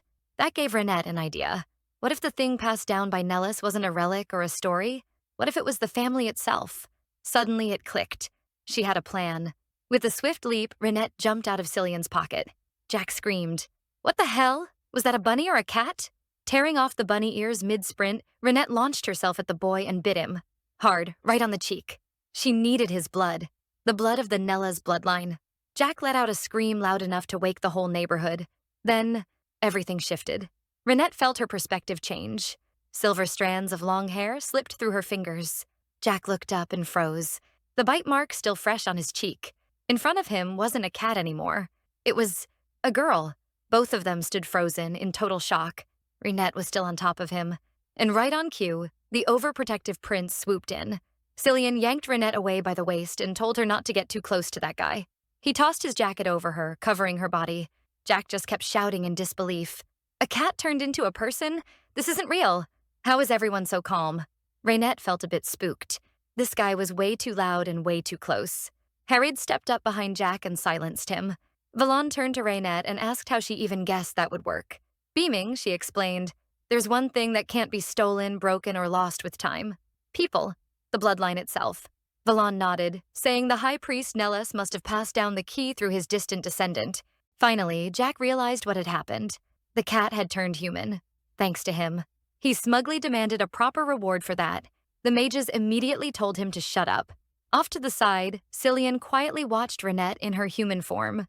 She turned to him and asked why Harid and Jack were in the other room. The prince said it was because of the noise they were making. Now it was just the two of them, sitting at a table with cups of tea. Cillian casually asked why she'd bitten Jack on the cheek. Scratching her own cheek, she replied that, well, it was just the first thing she saw at the time, referring to him as Your Highness. Cillian sipped his tea and asked why she was being so formal all of a sudden. Blushing, Reinette admitted that in her human form, she felt she had to act according to her class, since he was the crown prince. Murmuring under his breath, Cillian was about to say something about class systems, but before he could respond, someone started yelling. They both jumped in surprise. Reinette stood up, thinking the voice was loud enough to mean something was very wrong. She stepped barefoot across the floor, but before she could take another step, Cillian stopped her. He scooped her up into his arms. Flustered, she asked him to put her down. He gently told her to stay still, reminding her that she was barefoot. Now, why she couldn't walk barefoot and had to be carried by the prince, we may never know. A second later, Herod burst into the room with tears in his eyes, begging His Highness to save him. Jack said he didn't understand why the mage was making such a fuss over a simple rat. Herod cried that he'd rather dive into a pigsty than end up in the same place as that miserable man. Annoyed, Jack pointed out that Herod always talked like that whenever he got scared of a tiny rat. Suddenly, the rat started moving in sync. The boy shouted to forget the pigsty. He'd throw him into a rat hole instead. Reinette wondered if Jack was actually making the rodents behave like that. The rats swarmed Harid, who collapsed in defeat as his father called out his name. The room was a complete mess, like a horde of rats had stormed through it. They said it took forever to chase them all out, but Jack added that the other guy was the one who started it. Reinette thought that, if her hunch was right, then Sanua's descendant might actually have the ability to control animals. With that in mind, she suggested they take him with them. Touching his hand, she told him Swana had a special ability, prompting Jack to complain about being called that name again. Staring at them both, Cillian asked Reinette if Swana could really control rats. Jack again asked them to please stop using that weird name. Reinette asked if he knew about his family lineage. She explained that the Swanas had produced powerful priests for generations and had made great sacrifices for the Empire. She whispered to Jack that he had been born into that family. Jack replied that he wasn't the one who did any of that. Still, Reinette suspected Jack might have even greater powers and asked if he wasn't at least curious to learn more about what he could do. Jack was even more surprised when he heard that he was the only one who could help her. She added that he could also help other people. Silence lingered for a moment.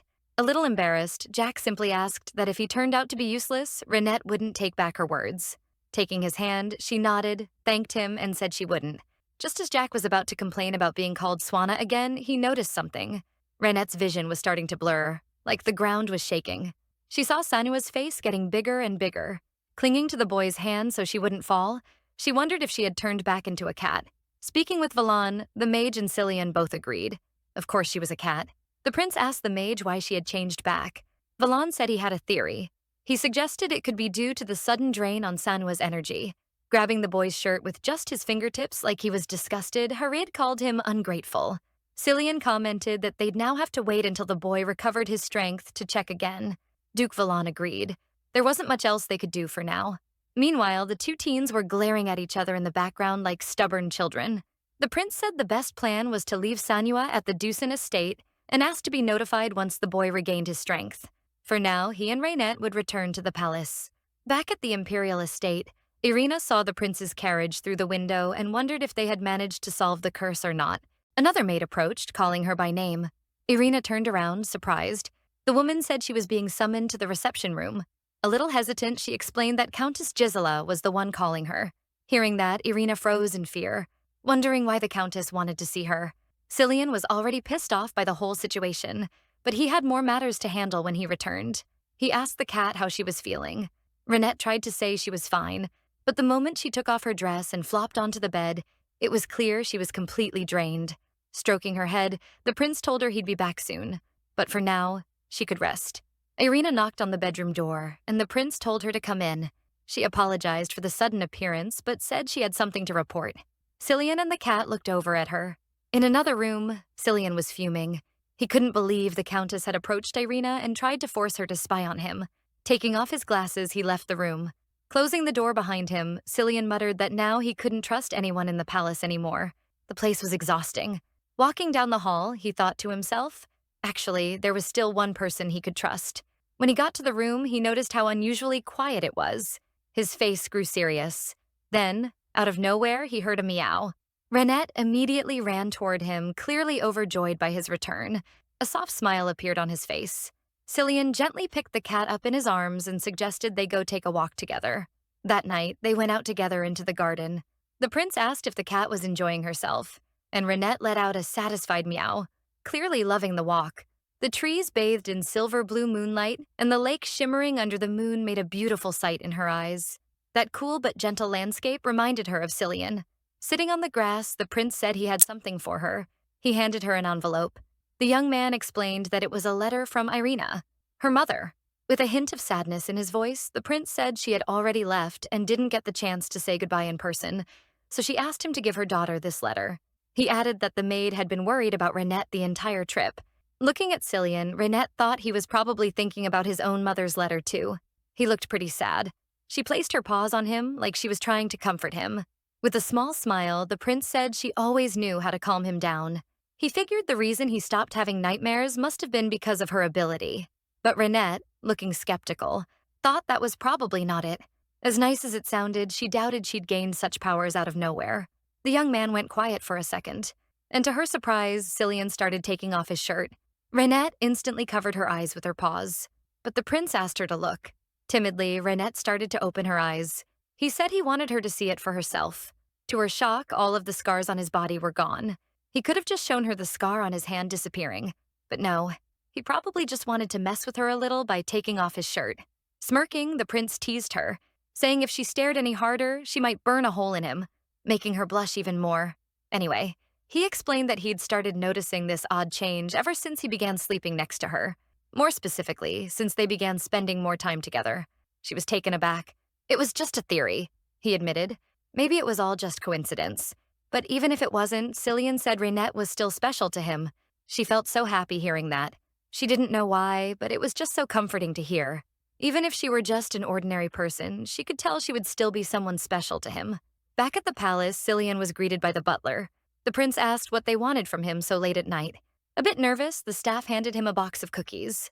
With arms crossed and a skeptical look, the young man said the servants claimed the cookies had been sent by Countess Gisela.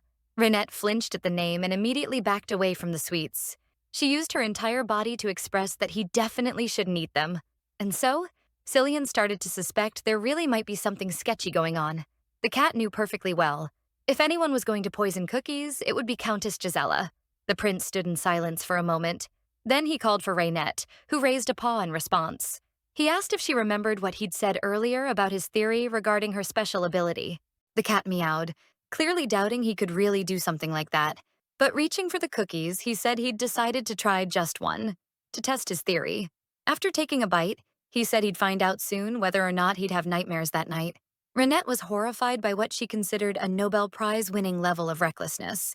As he licked his fingers, Cillian smiled at her. In her mind, Renette was losing it. Why on earth would he eat that? Later that night, the prince was lying in bed, still asleep.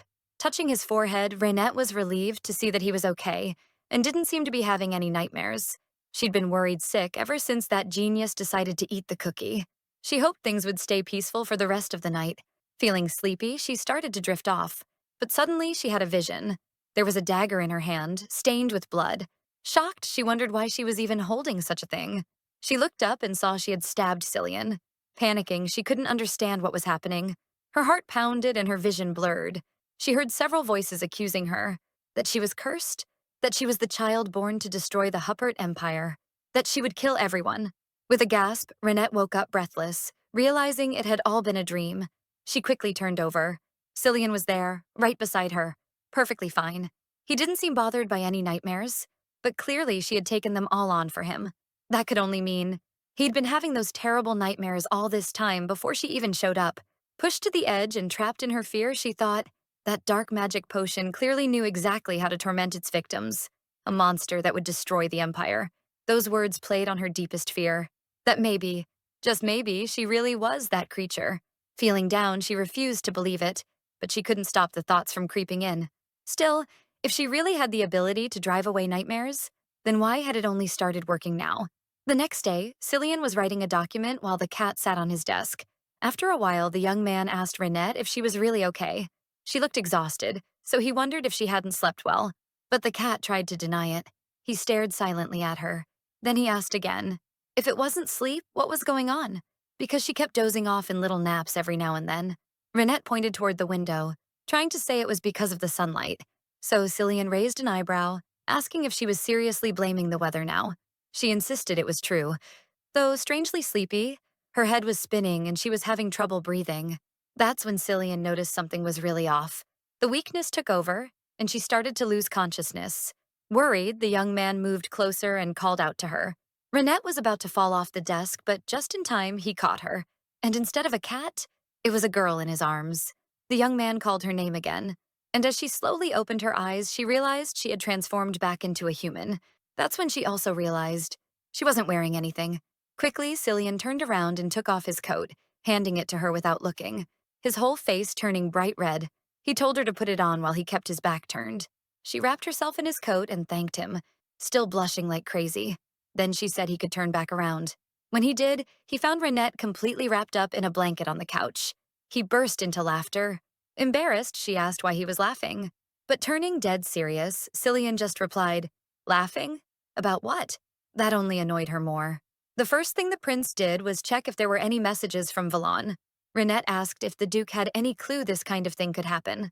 Opening a small box with a magical artifact, Cillian said that wasn't really the case, but they had prepared some precautions. He had a magic circle installed inside the top drawer of his desk for direct communication. The prince continued, saying the mages had just reported that Manhwa had used his powers again. So maybe there really was a connection between his powers and Renette's transformations. But just as he was about to ask something else, he noticed the girl had vanished. Only the blanket she was wrapped in was left on the couch. He shouted her name in a panic and yanked the blanket, only to find the cat, fast asleep. She'd transformed again. For a second, the young man froze in confusion. With a serious expression, he thought, if she was asleep, why was she a cat again? In the letter, the mages had written they suspected using powers triggered side effects. Cillian thought that made sense as he bit his hand in slight anxiety. But maybe it wasn't him. Maybe the potion was affecting the cat instead. How did he even know about the potion if Renette never told him? No idea. Let's just say the plot demanded it. Cillian replied to the letter saying he'd appreciate if the mages could investigate further. It could be the influence of the magic potion. But the Duke warned it was too risky to pursue now, especially since Valon had been visiting the palace more often lately. Any strange moves could spark suspicion from His Majesty. The prince replied that if the Duke couldn't come to him, then he'd just go there himself. He got up and started putting his clothes back on. On the way, Cillian wondered if maybe he was just dreaming too much. He thought about how every living thing that ever got close to him eventually left. Suddenly, the young man ran into the Emperor and Countess Gisela. She was clinging to Adolf's arm. Gisela asked where he was going so late at night. The prince instinctively held Renette tight in his pocket while greeting His Majesty. The Emperor asked if he was heading out, and the Countess added that it was already quite late. Cillian answered that he was on his way to Claude City. He then asked what was in the blood-stained sack the guard was holding. Adolf replied that it was a baby fox he'd just hunted. He explained that Catherine had gotten scared when the animal suddenly appeared in the garden. The woman said she only screamed because she thought it was a cat, smiling at the prince as she said it. The Emperor added that she scared easily and that it was a relief it wasn't a cat. The prince gave them a cold, serious look. He thought, whatever. One day he'd tear this man apart piece by piece with his own hands. Cillian then commented that the sack seemed a bit too big for a small fox. Suddenly, the Emperor placed a hand on his shoulder, and with a twisted grin, he said that the mother had come running when he tried to kill the baby fox. Then all the babies followed their mother. He mocked her for trying to fight back, saying she only ended up dooming all her children. Cillian's heart pounded in his chest. His disgust for that man, and for humans, boiled inside him. The memory of his mother locked away in a corner of the palace came flooding back, and now they were mocking him with stories like this. Trying to keep it together, he asked if the hunt had at least been satisfying. The Emperor laughed. saying it was ridiculous to call it a hunt, just a bit of fun for the evening. In that case, the prince said he'd make sure to prepare something entertaining for next time. Adolf raised an eyebrow, asking what he meant. And with a terrifying smile, Cillian promised he'd prepare a hunt that neither the emperor nor the countess had ever seen before. He added that he'd do it, if they would allow it. Smiling back, Gisela agreed. She said she was looking forward to it. Chuckling to himself, Cillian said goodbye and walked off, heading in the exact opposite direction. Cillian said his goodbyes to the emperor and made his way to the exit. Galloping away at full speed, he was determined. He would never lose anyone who belonged to him again, and anyone who dared to get in the way. He'd make sure to kill them without hesitation. Back at the palace, Catherine was walking alongside the emperor, silently judging the prince for saying he was heading to Claude City so late at night. It gave the whole situation a slightly vulgar taste. A low-status woman, strikingly beautiful, a maid who disappeared without a trace. If the prince really was the one hiding her so she'd never be found again, then it would all make sense.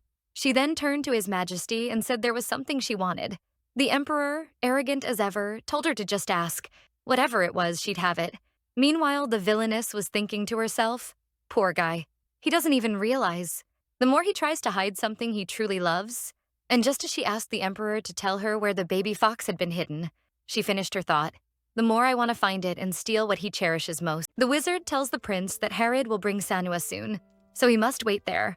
He also asks if by any chance the prince will take Miss Renetti back if she wakes up.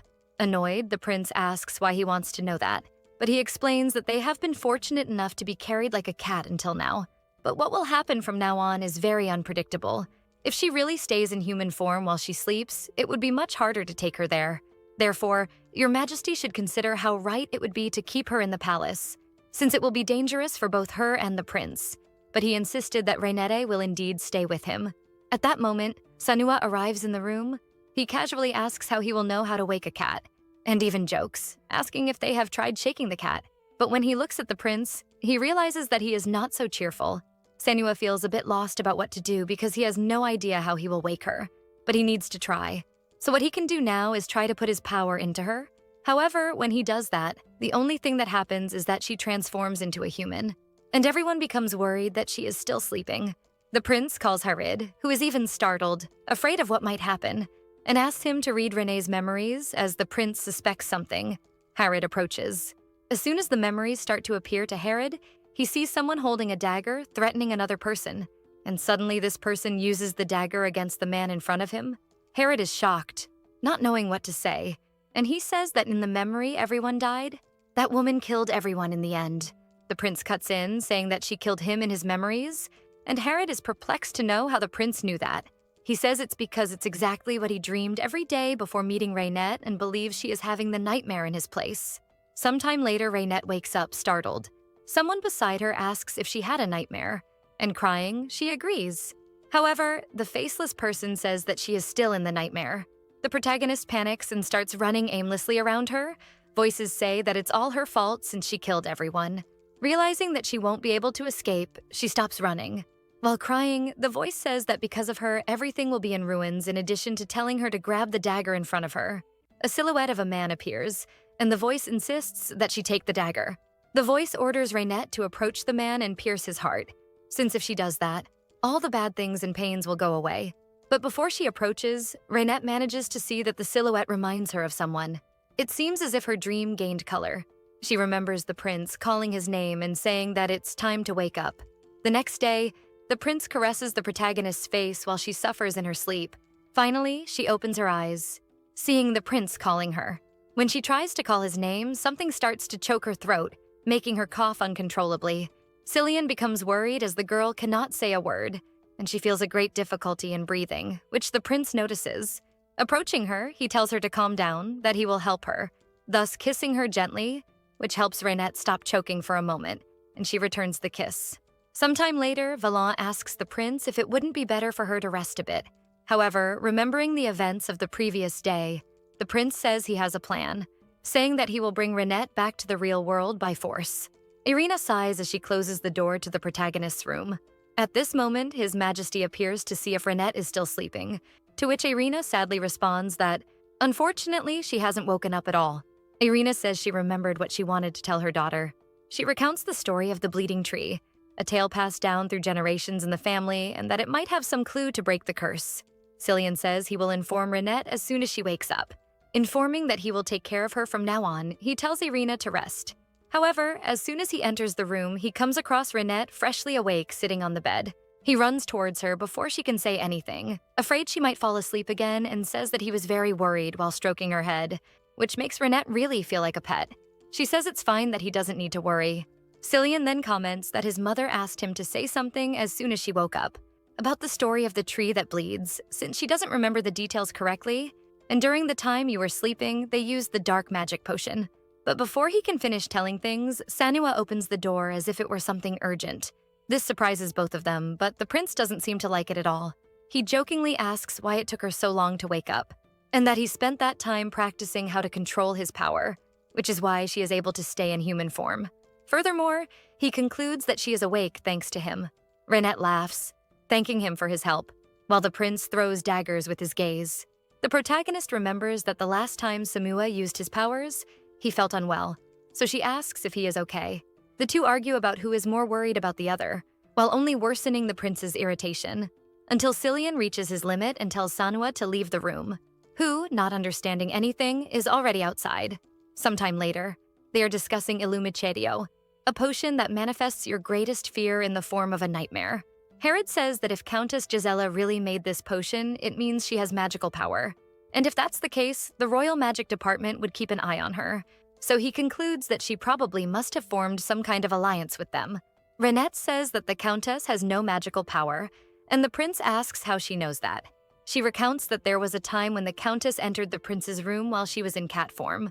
Gisela was trying everything to get some negative information about the prince. If she had powers, she would have detected the magic in the pajamas the protagonist was wearing. Valon comments that maybe Gisela could have gotten the potion from someone, and it could even be Macmillan since he has a good relationship with the Countess. Reno Macmillan is merely a parasite of political power. He doesn't have what it takes to do something so bold, comments the prince. Renette wonders who it could be then.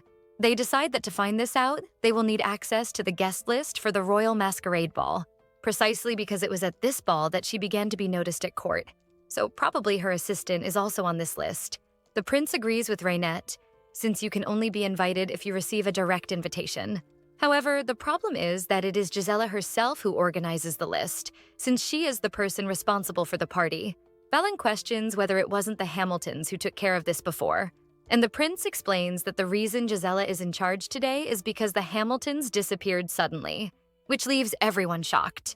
As Queen Elise's condition worsened significantly, the palace needed someone who could take her place to host the Royal Masquerade Ball. Precisely because of this, the Hamiltons took on this role. However, the truth is that the Hamiltons and their supporters were all involved in corruption and bribery. When the Hamilton couple disappeared, Countess Gisela took on the role of managing the inner palace, and her tyranny became even bolder. Guinea thinks she didn't know the palace was so corrupt inside, and her thoughts are soon interrupted by the prince calling her. She, startled because she didn't even see him enter, asks if he has been there for a while, but he says he just arrived, knocked on the door, but she didn't answer. Cillian says she was probably too immersed in her thoughts and didn't notice someone opening the door. Annoyed, she asks if he came just to scold her, but he says no. Then he asks what she was thinking so deeply about. And Guinea explains that it's about the reason they were talking just a little while ago, and that it will probably be very difficult to get the Countess's list. Even harder, she thinks, will be finding the Hamiltons and wonders if they are really alive. Moving closer to her, Cillian says that wizards can track a person using magic, which makes her excited, thinking it will really be easy to find them. Since they are very close, she feels a bit embarrassed and looks away. This shyness is precisely because ever since she woke up, her memories have been slowly returning, and she remembers that kiss that happened a few days ago. Changing the subject, she asks what the prince came to do there. He says that before leaving, he needs to tell her something. Renette is confused because she didn't know he was going to leave. So Cillian explains that he will have to leave, but she will stay there for a while. She wonders if she will be alone there, as that makes her quite anxious, and asks him if it's because she is now in her human form, since when she was a cat, it was much easier to hide her. However, he says that's not it, that this isn't the problem. The issue is that she needs to stay there, as there is something for her to do in the next 15 days. Valon will explain everything, so she doesn't need to worry and pinches her nose. Renette feels a bit more relieved and says she hopes the 15 days pass quickly, but this made her realize that since they were always together, she has a sense of trust in Cillian. He questions whether she really thinks it will pass quickly, to which she agrees, saying it's just 2 weeks. Cillian feels a bit upset but doesn't comment, as it seems to him that it will be a long time away from her. Sometime later, she is having tea and asks if she will have to go to the masquerade ball in her human form. The prince explains that the power of Manhwa is still not perfect, but she will be able to stay in human form while she is awake. Renette feels a bit apprehensive about attending the masquerade ball, especially in her human form, which she is not so used to, but the prince assures her that Duke Brynhilde will help them. Although it is one of the few duchies that exist in the empire, they rarely leave their territory. The duke is married, but he has not had any children yet. Even so, she still worries that someone might find it suspicious. Leaning on her hand, he writes on her hand while speaking, Renette Brynhilde, surprised by the sudden touch. The prince states that this will be her name from now on, and that she is capable of doing this. As he prepares to leave, he hears someone calling him from afar when he looks. Renette is on the balcony waving at him. Valon jokes that the prince should wave back since Renette seems quite determined, but he refuses and turns his back, realizing the immaturity. Valon remembers that he will be without seeing her for a considerable time, yet he says it's all right. Renette is shocked because he simply ignored her, but it seems he only did it out of spite for what she had said earlier, saying that 15 days would be a short time. Already in the carriage, the prince comments to Valon that as soon as he finds any clue about the Hamiltons, he should report immediately. Valon tells the prince not to worry, and regarding the carriage driver, Harid has already erased all his memories about the route. The prince thinks while looking out of the carriage, the Empire of Hubert has prohibited black magic. And for that reason, he believed that for a long time, all things related to black magic had been completely eradicated. He then asks Valon if he needed to seek information about black magic that was not available to the public. Where would he happen to find that information? Valon replies that in that case, the ideal would be to look in the archives of the royal library. The prince comments that Countess Gisela asked for permission to access the royal documents. His father at the time granted that permission, of course, and according to Renette, Gisela does not possess any type of black magic. So to use black magic, she probably possesses some magical object. And the answer to that is likely in the royal archives. Speaking of her and her location, Gisela is searching through the archives for something, commenting that there are many books. Looking at her ring, she says it always gives her a bad feeling since it has human blood within the gems. She wonders who Fabian would be in them, and for some reason, the ring starts to hurt her own finger. She responds to the ring that she will keep searching so it won't get angry, but someone interrupts her.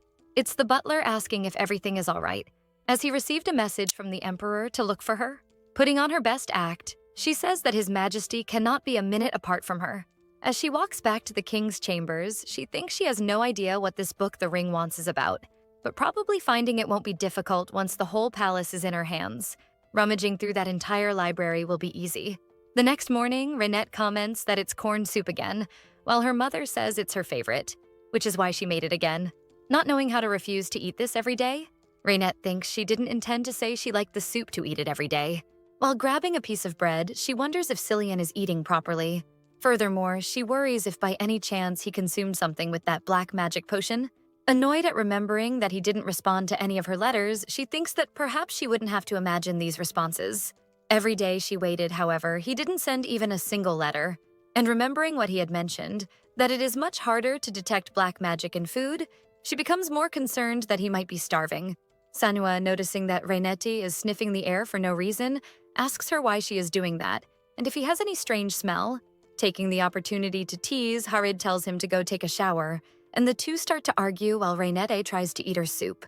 She does everything to try to stay focused on fulfilling her part, yet she feels disappointed for not having communicated all this time. At the end of the day, Harith says that for today, that's all for the lesson, and Renette seems quite tired. Meanwhile, Harid comments that he will give a test to see what she learned tomorrow. He also mentions that since her father is not present, there was no option but to teach her. Renette says that it is expected since he is behind the investigation of the Hamilton case, and probably that's why Harid will be busy. She then asks if there is anything she could help with. He says that in most things no, but there is just one thing that might be useful for her. While Renette sneakily looks at the door, she remembers her mission to bring Sanua to Harid. The boy is simply sitting in the garden taking a nap. Renette approaches, and he in a defensive manner says that he is just on his break and not skipping class. As she sits down, Renette asks if the classes are very difficult. And Sanhwa says that it is not because it is difficult, but rather boring. Learning about texts that he has no idea what they are and nothing about animals, Rainet realizes that Sanhwa really likes animals. And remembering the prince's words regarding the family tale about the bleeding tree, Rainetti wonders if perhaps he knows something about plants. He says that he might know something and what she would really like to ask. Rainetti asks if he knows anything about the bleeding tree, but the useless one says he knows absolutely nothing. Looking at a bird flying in the sky, Sanhwa asks her to repeat the question. Then he comments that if she wants to know about plants, the best option would be to ask the animals that live in the forest. Rainet is impressed and says that Sanhwa is, in fact, a genius. With his ability to communicate with animals, it might now be easier to get tips regarding that curse. And so, Rainet hugs Sanhwa in gratitude. He complains, telling her to get away from him, and, obviously, that our dear prince arrived at that exact moment. He approaches calling Rainet, and she is surprised to look back and see that it is the prince. She asks him if he came to fetch her, but he says he only came because someone expressed a lot of anger in the last letter. Rainet is impressed, first, that she wrote that somewhat nervous letter, and second, that he was actually reading the letters she sent. She says she was just worried about his health and wanted to know why he wasn't responding, but not that she was angry. He says that is exactly why he came, specifically because of what just happened, but the poor protagonist is just very emotional that he came only because of her letter and doesn't even notice the jealousy. Harriet appears, asking what the prince came to do at this hour, and then he realizes that Sanhwa was skipping class in the garden. It seems that the two are already arguing again, and the prince tells Renetta that they should go to her room, since she seemed to want to talk a lot in the letter. Already in the room, Renetta asks if he is sleeping well at night. Even though he says yes, she accuses him, saying that he clearly doesn't look like it, since he is full of dark circles under his eyes. Moreover, she comments that he looks paler and offers him some tea. While he drinks the tea she prepared, Cillian asks how her time in the palace has been. Responding excitedly, she says that everything is wonderful and that there is nothing uncomfortable for her. However, the truth is that she doesn't want him to worry. Cillian says that even so, he will still take her back to the palace where he is, even though she finds this place comfortable. What Rainet already knew? After all, it was kind of obvious that they would end up together. And that's when she realized that perhaps the fact that she said she was super comfortable there might seem like she doesn't want to go back to his house anymore. So she starts to fumble, saying that she is doing everything to learn the lessons as quickly as possible and be able to return to the palace with him. Believing that this clarified everything, Rainet feels relieved. Looking at the empty cup, she wonders why he doesn't seem sleepy, since she made the tea specifically for him to sleep well, and decides to ask if he isn't feeling sleepy, to which he says absolutely not. She remembers that the last time she had this tea, she practically fell asleep standing up. How is it possible that he wasn't even sleepy? Determined to make him sleep, Rainet approaches, wraps her arms around his neck, and Cillian asks what she is trying to do. She quickly apologizes and pushes her body onto his to make him lie down on the sofa. The poor prince doesn't understand anything this crazy girl is doing, and neither do we, right? Why this urge to make the other sleep? But okay. And she is super embarrassed with her face buried in his chest. With the situation feeling a bit strange, he comments that this is how people feel when they say their heart skipped a beat, and questions Renette why she is doing this. The shameless one says it's precisely because she wants him to have a good night's sleep. Cillian even laughs, because this attempt to simply throw her body on top of him isn't very effective for a good sleep, but he appreciates her determination. Standing up, she says that since she got what she wanted, now she will take her leave. But he pulls her back. In a moment that could lead to a kiss, but obviously didn't happen, Cillian asks what she will do if he doesn't let her leave, and even says that this is exactly why he won't sleep. Those who understand will understand. Here I no longer know if it's innocence or if she is pretending not to understand, but she says it's impossible, since the tea he drank is precisely a sleeping aid. Then, she covers her eyes with her hands, and Cillian says he finally understood why she kept looking at the cup while he drank. And maybe that tea was even dangerous, since she could get trapped in those nightmares again. Rainet tells him not to worry, because no one knows what will happen. But what is important is that he needs to rest, as he can't stay awake forever. When his eyes start to feel heavy, he can hear Rainet in the background saying, "Your Majesty, just trust me and sleep a little." Sometime later, and he is startled to find that he really slept. When he looks at his legs, he realizes that Rainet is no longer there. Quickly, he starts searching for her throughout the room and decides to look for her outside, since apparently she is not in the room. As soon as he opens the door from a distance as he approaches, the prince sees that she is talking to Manhwa. The two continue talking about the lessons and laughing as if nothing is happening. So much so that the jealous one is already thinking about how relaxed she seems with Manhwa and that she never had that expression with him. Suffering alone, Cillian thinks that even though he has known her from the beginning, she doesn't seem to act so freely when she is with him, and only with that damned one. Turning to leave, Renette notices the prince's presence and runs after him asking if he slept well. The fool just replies that yes and thanks dryly. Renette tries not to push the subject too much, since he seems to still be tired and somehow in a bad mood. But before they can talk more, someone comes running calling the prince. Herod says that his father has returned and he found the Hamiltons in a cabin in the middle of the night. Herod warns the prince that the Hamiltons were taken there, but to be careful, as they seem to be very agitated. As soon as the door opens, someone throws several things towards the prince, shouting to let them go. While the wizards try to restrain the two, they continue shouting, asking if by any chance those damned wizards know who they are dealing with. Renette is shocked to see the appearance of the Hamiltons. As far as she knows, they were responsible for managing the royal house and had a large fortune, but now they are in a deplorable state. Renette feels a strange sensation. The worried prince asks what happened, and she says that they have a very strong smell of black magic potion. The gentleman continues shouting, saying that as soon as he returns to the palace, he will make sure to execute all of them. Finally, he notices the presence of the prince. Kneeling, he says he made a mistake and asks to spare his life. The prince addresses Valan and asks how he found the two. Valan says he was trying to locate them through magic until he discovered a suspicious wall in a basement in their mansion. As soon as he broke that wall, he found the Hamiltons locked inside. The prince questions whether there is any chance the two locked themselves in there to avoid the accusations that were about to happen.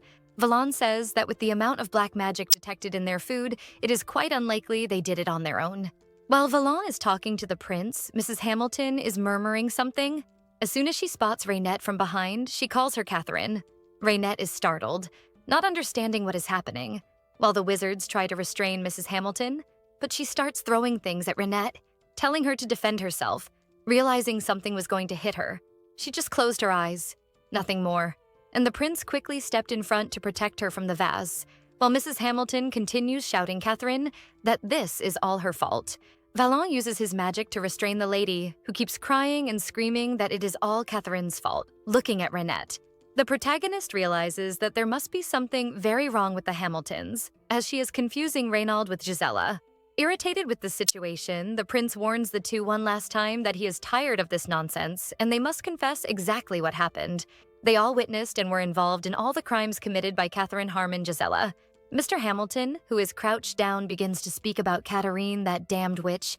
He knew there was something strange about her from the beginning, especially because she appeared out of nowhere like a pebble, went to the palace, and rose to power.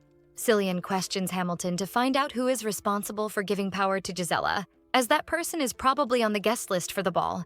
The gentleman replies that he would very much like to tell everything, but he knows very little about the person who wrote the letter. The only thing he saw was Catherine handing him the letter without any escort. The prince then asks what the content of the letter was. Hamilton replies that it was a letter requesting that Catherine attend the ball. In addition to requesting that Minister Cliver McLean be noted as her partner, Renette realizes that in her memories from the book, she does not remember anyone by that name. Something is not right. The gentleman continues saying that the strange thing was that as soon as the news about the king and Catherine spread, Mr. McLean went to the Hamiltons to ask who Catherine was. However, later when he saw the two together, the minister seemed to be flattering Catherine. The prince asks how Mr. Hamilton ended up in that basement. As soon as Catherine took power, the Hamiltons' position began to be threatened. It was at that moment that Catherine suggested they take a year off and that if she managed to take over the castle, she would reward them. Since they had no good reason to refuse the proposal, they were preparing to leave when they received a visitor. In moments, they lost consciousness and woke up in the basement locked up. However, every time they regained consciousness, they were eating that strange food and passed out again. He thanks your majesty for having freed them from hell, and the four leave the place. Cillian orders Valen to take care of the Hamiltons for now, since it is now time to investigate more about Cliver McLean. A few days later, Renette was getting ready for the masquerade ball. Her mother says she knows the prince will be there to protect her, but she must be careful. Renette thanks her for the concern as she says goodbye to her mother Valon, who is with the protagonist in the carriage, comments that they can already see the castle, and she gets nervous thinking that she will go there in her human form. The The protagonist remembers that the prince warned her that her mission would be to attract the king's attention. However, she was upset that he only said that and then left, especially because she was worried about turning into a cat again. However, Cillian pets her head, saying that she does not have to worry because he is sure everything will be fine. Still unsure, she asks him how he will smell the black magic without her. After all, Valen said that for the black magic potion, only the one who made the potion knows how to make the antidote. Because of this, it is concerning for him to stay in the castle alone, but he interrupts her and he says she will be fine. For him, her safety is more important. But of course, our little troublemaker is planning a scheme to get the antidote on her own. Preparing herself, she believes she can find something in Gisella's room. Already at the ball, Reinette thinks about how she will find Cillian in this crowd. Valon approaches Reinette and says that the one up ahead is the head of the servants. He usually favors Countess Gisella. Irritated, the protagonist thinks that his mask is perfect for a coward like him, but she decides that now is not the time to speak ill of others, and she goes up the stairs to look for the prince. Looking around, she thinks she should have asked what mask he would be wearing. However, someone bumps into her from behind. The prince, wearing a rather ugly horned mask, asks if she is looking for someone. Surprised, she recognizes Cillian's voice. However, she decides to pretend she doesn't know, asking who he is. Right in her ear, he says he is someone who can't sleep away from her, and asks, "Does that ring a bell?" Embarrassed, Reinette laughs as she says he really is a fool. Besides asking how he recognized her, which let's agree isn't very difficult, pretending it was incredible skills, Cillian replies that he knew just by looking. While the two talk, Gisella is watching from afar. Noticing that the girl with white hair has returned crawling alone, Reinette tells him to forget about the mass talk since they have more important things to do.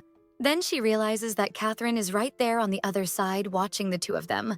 For a moment, she wonders if that is really the Countess, which I really don't understand about not being able to recognize someone because of a tiny mask, but okay, let's continue. She questions why the Countess is looking in their direction. Then the protagonist decides to pull Cillian to another location, just to get out of Gisella's radar. Seeing the two move, Gisella just chuckles, saying that they really should run as much as they can, since there is no place in the palace where they can hide that she doesn't know about. As they reach the center of the ball, Reinette believes they are hidden enough, which doesn't make sense since Catherine was just on the balcony. But a girl ends up screaming, which draws everyone's attention because her hair got caught in the prince's clothes. When she turns to try to free her hair, she trips over her own dress and falls on top of the prince, and for some reason, their masks also fall to the ground, making them stare at each other. Reinette is shocked because she recognizes this woman with hair as red as roses and eyes as golden as the sun. This was the female protagonist of the original soap opera, Vanessa Eckler. In the soap opera, the romantic pair meets at the first masked ball, and they end up getting closer when Cillian tries to untangle the knot that her hair made on the button of his clothes. The prince, for some reason, calls Reinette to help him get the girl's hair out of his clothes. She agrees, but is a bit shocked to think that this is different from the soap opera.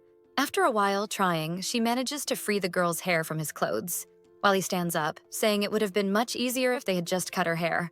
But Reinette says that doesn't make sense. The girl, hearing the protagonist call him Your Majesty, is shocked because she didn't know what the face of the crown prince looked like. She picks up his mask from the ground and while trembling, she returns it, apologizing profusely for not recognizing him and also for what happened. Cillian says it's no problem. After all, it was just an accident.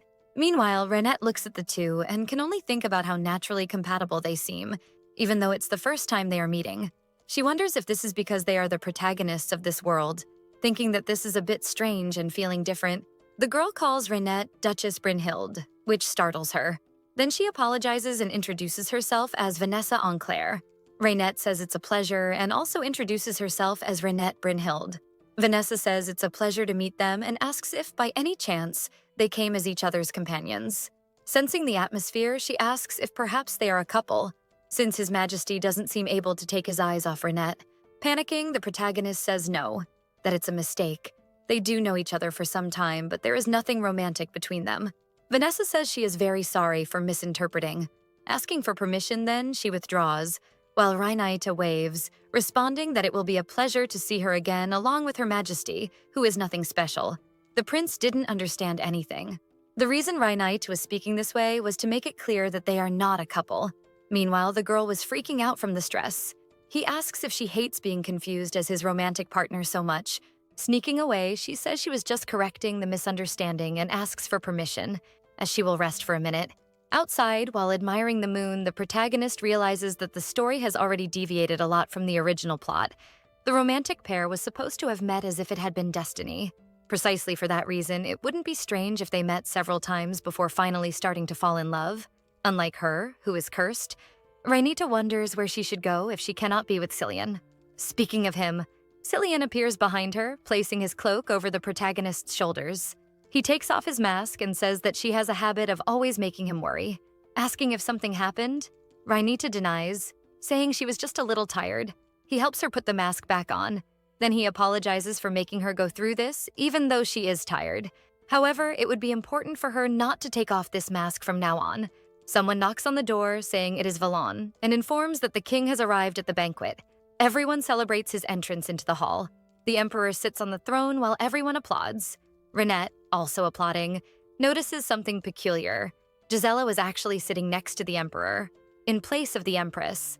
Harid taught her that at events like this, the empress appears to showcase the grandeur of royalty and authority. However, the empress is not present at this masked ball, and instead Gisela is sitting next to the emperor. Definitely something is not right. Vanessa passes by everyone without the mask and greets the emperor. Rhaenette asks Valon if they need to take off their masks to greet his majesty. And Valon explains that most nobles do this because they want to show their faces to the emperor. At that moment, Rhaenette notices that Gisela is watching Vanessa. In the original novel, Vanessa also caught Gisela's attention, and as a result, the countess made an offer. That was precisely to turn her into someone to serve directly to the empress.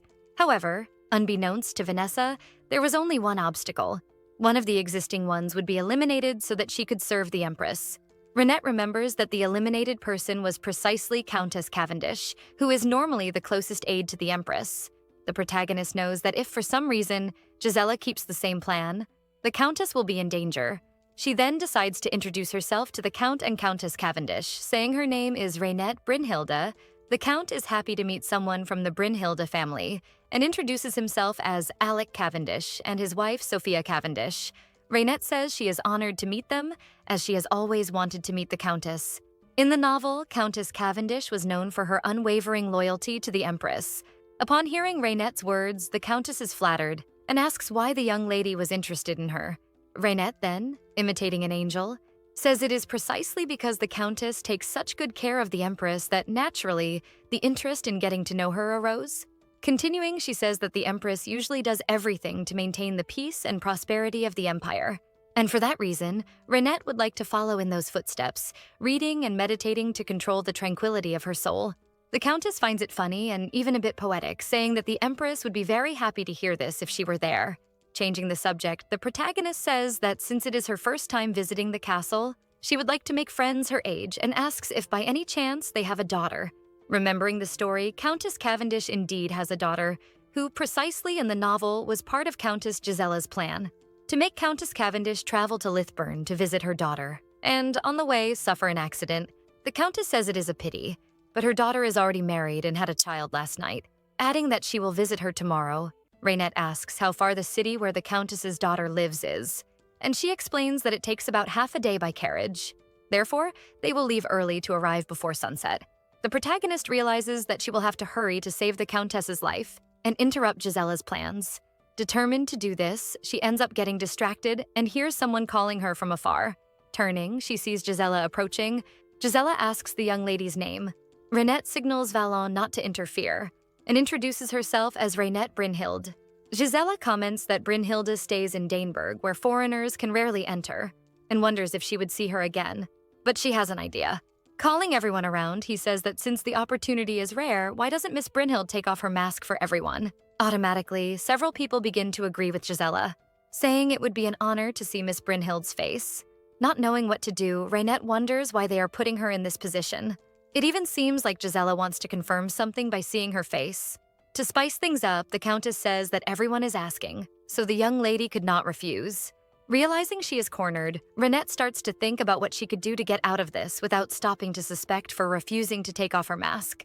But she remembers the prince's words not to take off the mask under any circumstances, and decides to tell everyone that she will not take off the mask. Gisela is shocked and asks the young lady to repeat. The protagonist speaks loudly and clearly that she does not want to take off the mask.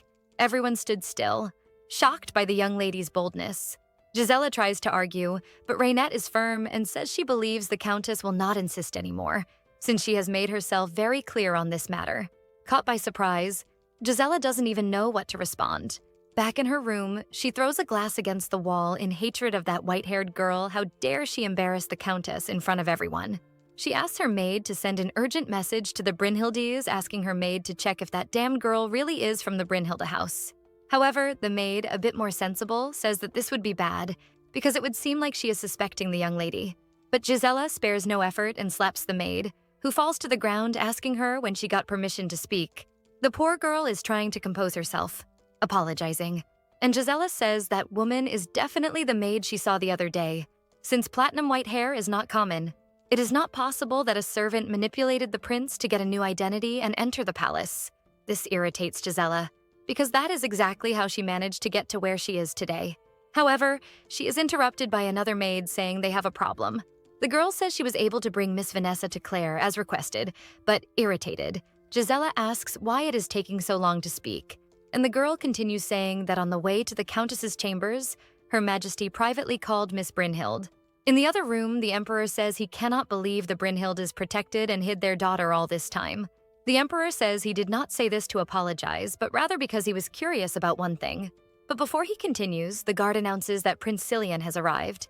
The Emperor comments that the prince is late for tea, and that he was just going to ask more about the young lady's family, and asks if she is an only child, to which Reynette agrees. The prince says that was precisely why he suggested to the Duke to send the young lady to the ball, as it would be a good opportunity to connect her with other nobles and represent her family. The Emperor asks why the Duke did not come personally, and the prince says it is precisely because the young lady will be the next successor of the Brynhildes, adding, the prince says that, moreover, the Duke said that Miss Reynette was the most beautiful and brilliant in the world. The two keep praising Reynette while she feels embarrassed by so many compliments. The Emperor comments that he would like to know much more about the Brynhildes and their city, asking if Reynette would like to stay a few more days at the castle, besides giving Katarine the opportunity to apologize for what happened. Before Reynette can respond, he continues saying he believes Katarine did not mean any harm when she asked the young lady to take off her mask. But even so, he would like her to apologize. The protagonist says she accepts the offer and thanks him for his kindness. The Emperor then asks Cillian to help Reynette feel comfortable in the castle, which the prince agrees to. Saying goodbye, the Emperor tells the two to enjoy the rest of the tea. As soon as he leaves, Reynette finally manages to breathe, that this is probably considered drawing the attention of His Majesty, but questions the prince what he would do if the Emperor had not called her for this tea. He comments that probably he would introduce her as someone he would like to marry, which makes Reynette spit all her tea in the prince's face. While he says he was just joking, she, embarrassed, says it's good that he really is. Offended, he asks if she hates that idea. Reynette tries to disguise it, saying that's not what she meant. Taking the opportunity, he moves closer and then asks if she would marry him, pretending not to understand. But blushing, Reynette asks what he said. While holding her hair, he asks again if she would like to marry him. After a while of staring at each other, the prince laughs, which irritates the protagonist, realizing he was just playing with her heart. He then offers his hand, saying he will take her to his room, and asks if there is anywhere she would like to go. Reynette says she would like to know where Gisela's room is, since the antidote for the potion is probably there. A bit irritated, the prince asks why she is doing things he didn't ask her to do. Embarrassed for speaking so rudely, the prince apologizes and says he didn't mean to sound aggressive. He was just worried. Even so, Reynette insists that it might be a great opportunity because with the antidote it will be safer for him. Holding her hand, the prince says that he doesn't want her to go through anything dangerous. The protagonist understands that Cillian is worried and wants her to be safe. But unfortunately, this is her only chance to find the antidote. As they walk down the palace corridor, Reynette tries to think of how she will find out where Gisela's room is. Since convincing the prince is off the table, Cillian says it's getting late and it would be better for them to do the castle tour tomorrow. However, Reynette says she can't tomorrow since she will have to go to Lichborn. The prince is confused because he wasn't aware of these plans and questions what she will do there. She knows very well that if she tells the truth, he won't let her go. So, making up a lie, Reynette says she heard that there are many shops with different dresses in that city, and that's why she wants to go there. Cillian suggests they go together then, and she tries to make an excuse, saying it's a secret store that only women can enter. And what would they think if they saw the prince with her? Obviously, he says it's fine, that he will just drop her off in front of the place. Trying her last option, Rainette asks for a favor instead. The next day, Rainette is ready to go, and she thanks the maids for helping her get ready. She still finds it very strange to receive this kind of treatment because when she was in her cat form, she just slept, ate, and talked with the prince. Getting into the carriage, Rainette is determined to do what she needs, especially while she is in her human form. Gisela is in her room watching as Rainette enters the carriage, and she thinks it's an impressive opportunity that Miss Brynhild will leave the castle. However, Gisela says that, in fact, it is not Rainette Brynhilde, but Irina Scott. Gisela remembers her own story. A girl from humble beginnings who didn't even know who her father was, pretending to be a noble and managing to become the emperor's concubine. And she believes that this is what Irina is trying to do, not knowing that, in fact, it is Irina's daughter, and no one is trying to do that. However, believing in this story, she starts to devise a plan. Since, in her mind, Irina wants to steal her position, she deserves to be crushed and lose her life. Irritated, the Countess can only think that they are very much alike. Father and daughter have the same taste in women. She knows that the Emperor, who is already addicted to the black magic potion, will succumb to his death without her having to do anything more. But the prince is different. Perhaps this opportunity is even good, since she will reveal that this girl is not the true daughter of the Brynhildes, and thus end her and the prince together. Finally, managing to take over the entire royal castle, buying a bunch of things, filling the carriage, and Rainette thinks it's necessary to cover up her previous lie. And she realizes that since she left the castle, there are two guys following her like ghosts. She remembers what she asked the prince as a favor, which was precisely for an escort, justifying that she didn't want any of Gisela's lackeys following her to avoid getting into a dangerous situation during her shopping. The prince laughed at the situation at the time, saying he found it funny because she asked for something he was going to do anyway. Quickly, the prince's escort intercepts the guys who end up giving up because it's too complicated. The protagonist notices that her escort has a different way of riding, making them look incredible. The coachman tells the young lady that they have arrived at the Cavendish County. Upon exiting the carriage, Rainette greets the Countess, who is surprised to see her there. Rainette says she is glad to have arrived before the Countess boarded, precisely because she wanted to give her something before that happened, showing all the purchases she brought for the Countess, including dresses, desserts, accessories, and other things. The lady is speechless at seeing so many gifts and doesn't even know what to say to Miss Brynhilde. However, creating a situation she cannot refuse, the protagonist says she is very happy to hear the news that the Countess's daughter recently gave birth. So these gifts are like a congratulation for the family. Looking at the carriage, Rainette asks if that is the Countess's carriage and warns that she will help load the carriage with the things. Pretending to trip, she falls right onto the carriage, which leaves the Countess shocked. And with all those desserts on the ground, Rainette apologizes, but gets up and starts stomping on everything just to make that carriage unusable. At a loss for words in this situation, the Countess asks why the young lady is doing this. And with the utmost shamelessness, Rainette pretends it was just an accident, telling the Countess not to worry because her carriage is in perfect condition. And because of this incident, Rainette offers to take the Countess to Lideborn in her carriage. A blonde girl is happy to see the Countess but is surprised to see the protagonist, asking who she is. The Countess introduces Rainette to Mary Lawrence, and the protagonist says, "It's a pleasure to meet her." Mary gets excited, saying she has heard a lot about Rainette and invites her for tea. However, the protagonist declines, saying she needs to go to town and the two should enjoy their time together. Moreover, she asks if it would be possible to take their coachman along. Obviously, the Countess agrees and tells him to help Rainette in town. The protagonist knows that this way the Countess will be safe, so it would be better to take a look around. While eating a cake at the cafe, Rainette realizes that the mission will be more difficult with little time. Even so, she is suspicious of the coachman, since he seemed suspicious from the start, especially since he appeared to be trembling since early on. According to Countess Cavendish, the coachman has worked for them for many years, but he seems very suspicious for someone she knows. While she was thinking this, the coachman approaches and says he is hungry, asking if he can step away for a few minutes. Rainette agrees and watches as he walks away, determined to follow him. After a while, she notices that he only ate sandwiches and sweets. He is probably going to another place now. Apparently, he stopped in front of the Schumann's Pigeon store. The man asks if the coachman can confirm that the address is indeed the Rose Garden of the Royal Palace. As soon as he confirms, the man releases the pigeon with a message tied to its leg. At the Royal Palace, one of the maids tells the young lady that she has a letter, brutally snatches the letter from the girl's hand. As Gisela reads the letter, she is perplexed. While she burns the letter, Gisela says that since there is another person with the Countess, the coachman thinks it's better to continue the plan after the person returns to the castle. But Gisela believes he is very foolish for taking so long to eliminate someone, and warns Madame Anna to send the thugs who are after the carriage to burn the whole carriage at once. The Madame questions about the coachman's life. Gisela says she never said she wouldn't eliminate him too, so it doesn't matter. Questioning once again, she asks about the money promised to the coachman's son, but Gisela cuts her off, asking why she is so talkative. After all, what is the use of money for the son's education when he no longer has a father? Back at Mary's house. But unfortunately, the Countess says she has an engagement the next day, so she couldn't wait. Renette remembers that after confronting the coachman about where he went, the guy got nervous, saying she is suspecting him without reason. However, since she doesn't have concrete evidence against him, it doesn't help much. Mary suggests they sleep there and leave as soon as the sun rises, which the protagonist thinks is a good idea. But before she agrees, the Countess says she couldn't, since Miss Brynhild is with her. The protagonist tries to say it's no problem for her, but the two seem not to be listening, and they say goodbye, promising to see each other again soon. Poor Renette was completely ignored.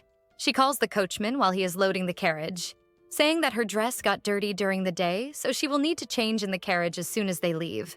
Therefore, they will keep the curtains closed during the journey. On the way back, Renette notices that she doesn't see any horses or carriages nearby.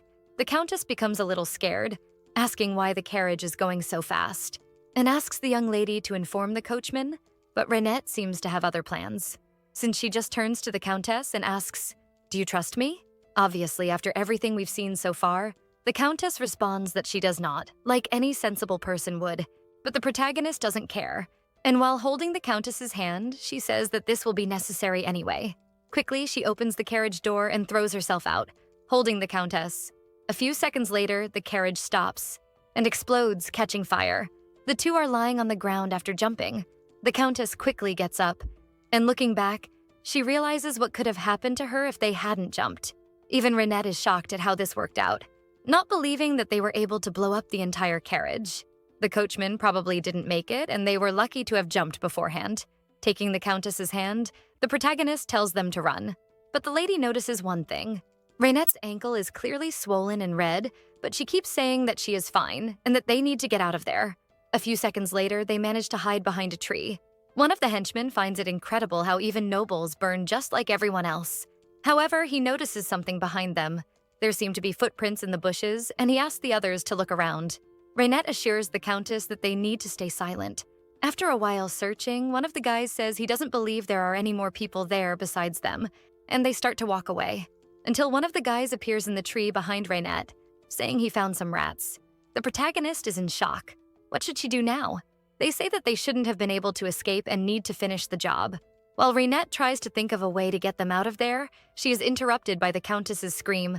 One of the men threatens her with a knife, saying that if the young lady wants to save her, she has to stay very quiet. The protagonist realizes that this is really the end. Maybe she should try to at least save the Countess from this.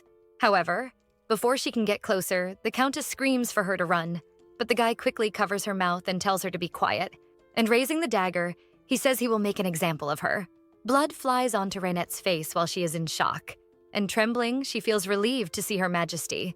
He drops the sword and runs towards her, worried, embracing her for being alive.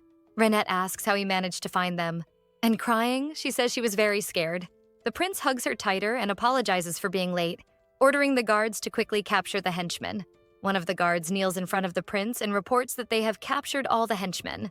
However, they do not confess who ordered them and question whether it would be better to torture them.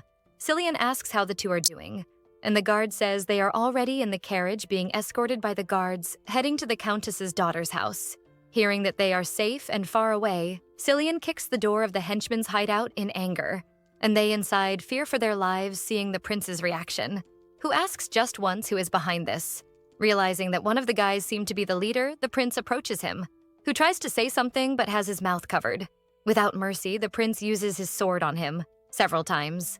After finishing with the leader, he asks the guard to take the other two to the palace prison, but the guard warns that whoever hired them will probably try to kill them before the interrogation.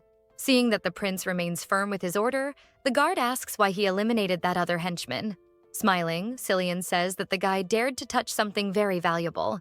As soon as they arrive at Mary's house, the Countess's daughter becomes very worried because the two are in horrible condition and asks if they are hurt. Renette says she is fine, but the Countess needs treatment. However, the Countess just says to call the doctor since she injured her ankle. Mary tells Renette to go in, and the doctor will come soon. As the daughter leaves, the Countess begins to approach the protagonist, calling her name. Renette, realizing that she will have to give some explanations, begins to say that she found out unintentionally about the accident and that it would be very difficult to convince her of what was going to happen. But before she finishes speaking, the Countess holds her hands and thanks her from the bottom of her heart for saving her. Since, because of this, she will now be able to see her daughter and her grandson for more years, which Renette is happy to have helped.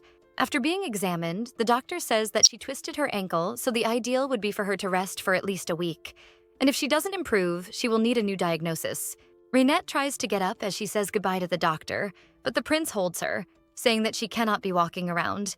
The doctor says goodbye, and there is a somewhat awkward atmosphere between the two. Renette asks if he is angry with her. The prince does not answer, but sits beside her, saying that, in fact, he is angry because she got hurt, which the protagonist says was just a little twist. It was nothing serious. But Cillian holds her face and says that she has scratches all over her face and neck, besides her ankle, which is twisted, and the other foot full of wounds. Pinching her nose, he says that acting cute won't get her out of this, since he doesn't remember her mentioning that she was going to meet Countess Cavendish. Acting cute, Renette says it was something very insignificant, that the main reason she got hurt was something very insignificant, that the main reason she got hurt was that she really went. Cillian remembers that what she said was that she was going to see dresses. And laughing, he looks at her and says that she was lying, asking if she really thinks he would let her walk around alone. Shocked, Renette asks if he already knew everything, but Cillian just replies that he was worried about her safety. That's why the guards were following her, keeping a safe distance so she wouldn't notice. However, this consideration that made them stay further away ended up costing both of them some injuries. And if something worse had happened, the prince doesn't even know what he would do. Renette tries to reassure him, saying that he found her and saved her, so everything is fine. He says he almost went crazy thinking he could lose her, and the prince doesn't even know what he would do, and Renette apologizes for worrying him, which makes her embarrassed for not having trusted him before, and he asks her to never get hurt again. They spend some time hugging until Renette starts to realize that they have been hugging for a long time. Finally, the prince stands up and says that he thinks she knows things that he doesn't know. Continuing, he says that he finds it strange, since Herod said that her memories were erased, but Renette cuts off the conversation, saying that if she really knew anything, she would probably have avoided getting hurt. The prince lets it go and just agrees. Saying that he just needs to understand why everything she worries about ends up happening in reality. And because of that, she ends up solving problems as if she were expecting them to happen. Could it just be coincidence? Renette tries to look away and do everything to avoid answering, but the prince turns her face to him and tells her to answer him if by any chance she can see the future. However, how is Renette going to tell him that this world is actually inside a novel, that he will become addicted to black magic potions and turn into a tyrant who destroys the empire? Simply, there is no way for her to tell him that. She decides to respond to the prince that, at the masked ball, she heard that the countess's daughter had recently had a baby and, therefore, she decided to stop by to leave celebration gifts, and that was how she got involved in the carriage accident. The prince questions if that is really all, to which Renette says yes, because if she had known the future, she wouldn't have been so scared. The prince agrees, saying that she must have been very scared, and instead of comforting her, he is questioning, thus he apologizes for letting her get hurt. The protagonist says it's okay, that it's not his fault, and that she only said she was scared because she wanted to see him worried about her, since he was just arguing with her. It seems that the sentence didn't come out as expected, because the prince responds that he was already so worried about her, and she wants him to worry even more. But before he speaks, Renette is afraid he might be angry and tries to correct her sentence, but he just places his hand on her head and says that she really drives him crazy, and she probably knows that just the fact of her smiling like that makes him do anything for her. I think it's about time for a kiss, right guys? That one was unconscious. We need more, this was the ideal moment. Celia gets up and says it's getting late and she must be very tired, so it would be good for her to rest. Before leaving, he comments that if she makes him worry again, she will get a beating. Renette protests, saying that she is not a child, and violence is not the solution, to which the prince just laughs and leaves. Irritated, Renette cannot understand why he is treating her like a child, when just seconds ago she was really thinking she had a crush on him. While taking a shower, the prince thinks that he really cannot take his eyes off her for a second, and how he will manage to keep her safe. And the author gives us this beautiful image. Smiling during the shower, he adds that this is the only way out. In Gisella's room, she is irritated to know that her plan has failed and her henchmen were still caught by the prince. Outraged, she breaks things and pushes the maid, telling her not to interfere, saying that she is going to prison to silence those useless ones. While walking through the basement, Gisela is still furious, thinking that those idiots were captured precisely by the prince, and she ends up overhearing a conversation of someone asking if they believe they will be executed, and the other responding, no. Moreover, one of them says that if he had known they would be locked in a cell, he would probably take the opportunity to have fun with that girl. The other comments that this happened because they were probably distracted by those silver hairs, and asks if perhaps that girl was the daughter of a woman, since they did not look alike at all. When the other responds that he only noticed she was very hot. Back at the palace, Renette has just woken up from her sleep, but is still feeling a lot of pain in her body. Her eyes are extremely swollen, and she wonders if it was because she had been crying the night before. But at the same time she is looking at herself in the mirror, she hears His Majesty asking if he can come in. Desperate so he doesn't see her in that situation, Renette replies, no, and that he should wait a bit. Independent, he simply enters and says that it's good she is awake, to which she complains about why he asked, since he was going to enter anyway. But looking at the bed, he only sees a big ball of sheets. First a cat, then a person, and now a giant loaf of bread. It's the only comment the prince makes upon seeing this scene. Renette says that she looks horrible. That's why she hid. And the prince, worried that she is sick, pulls the blanket.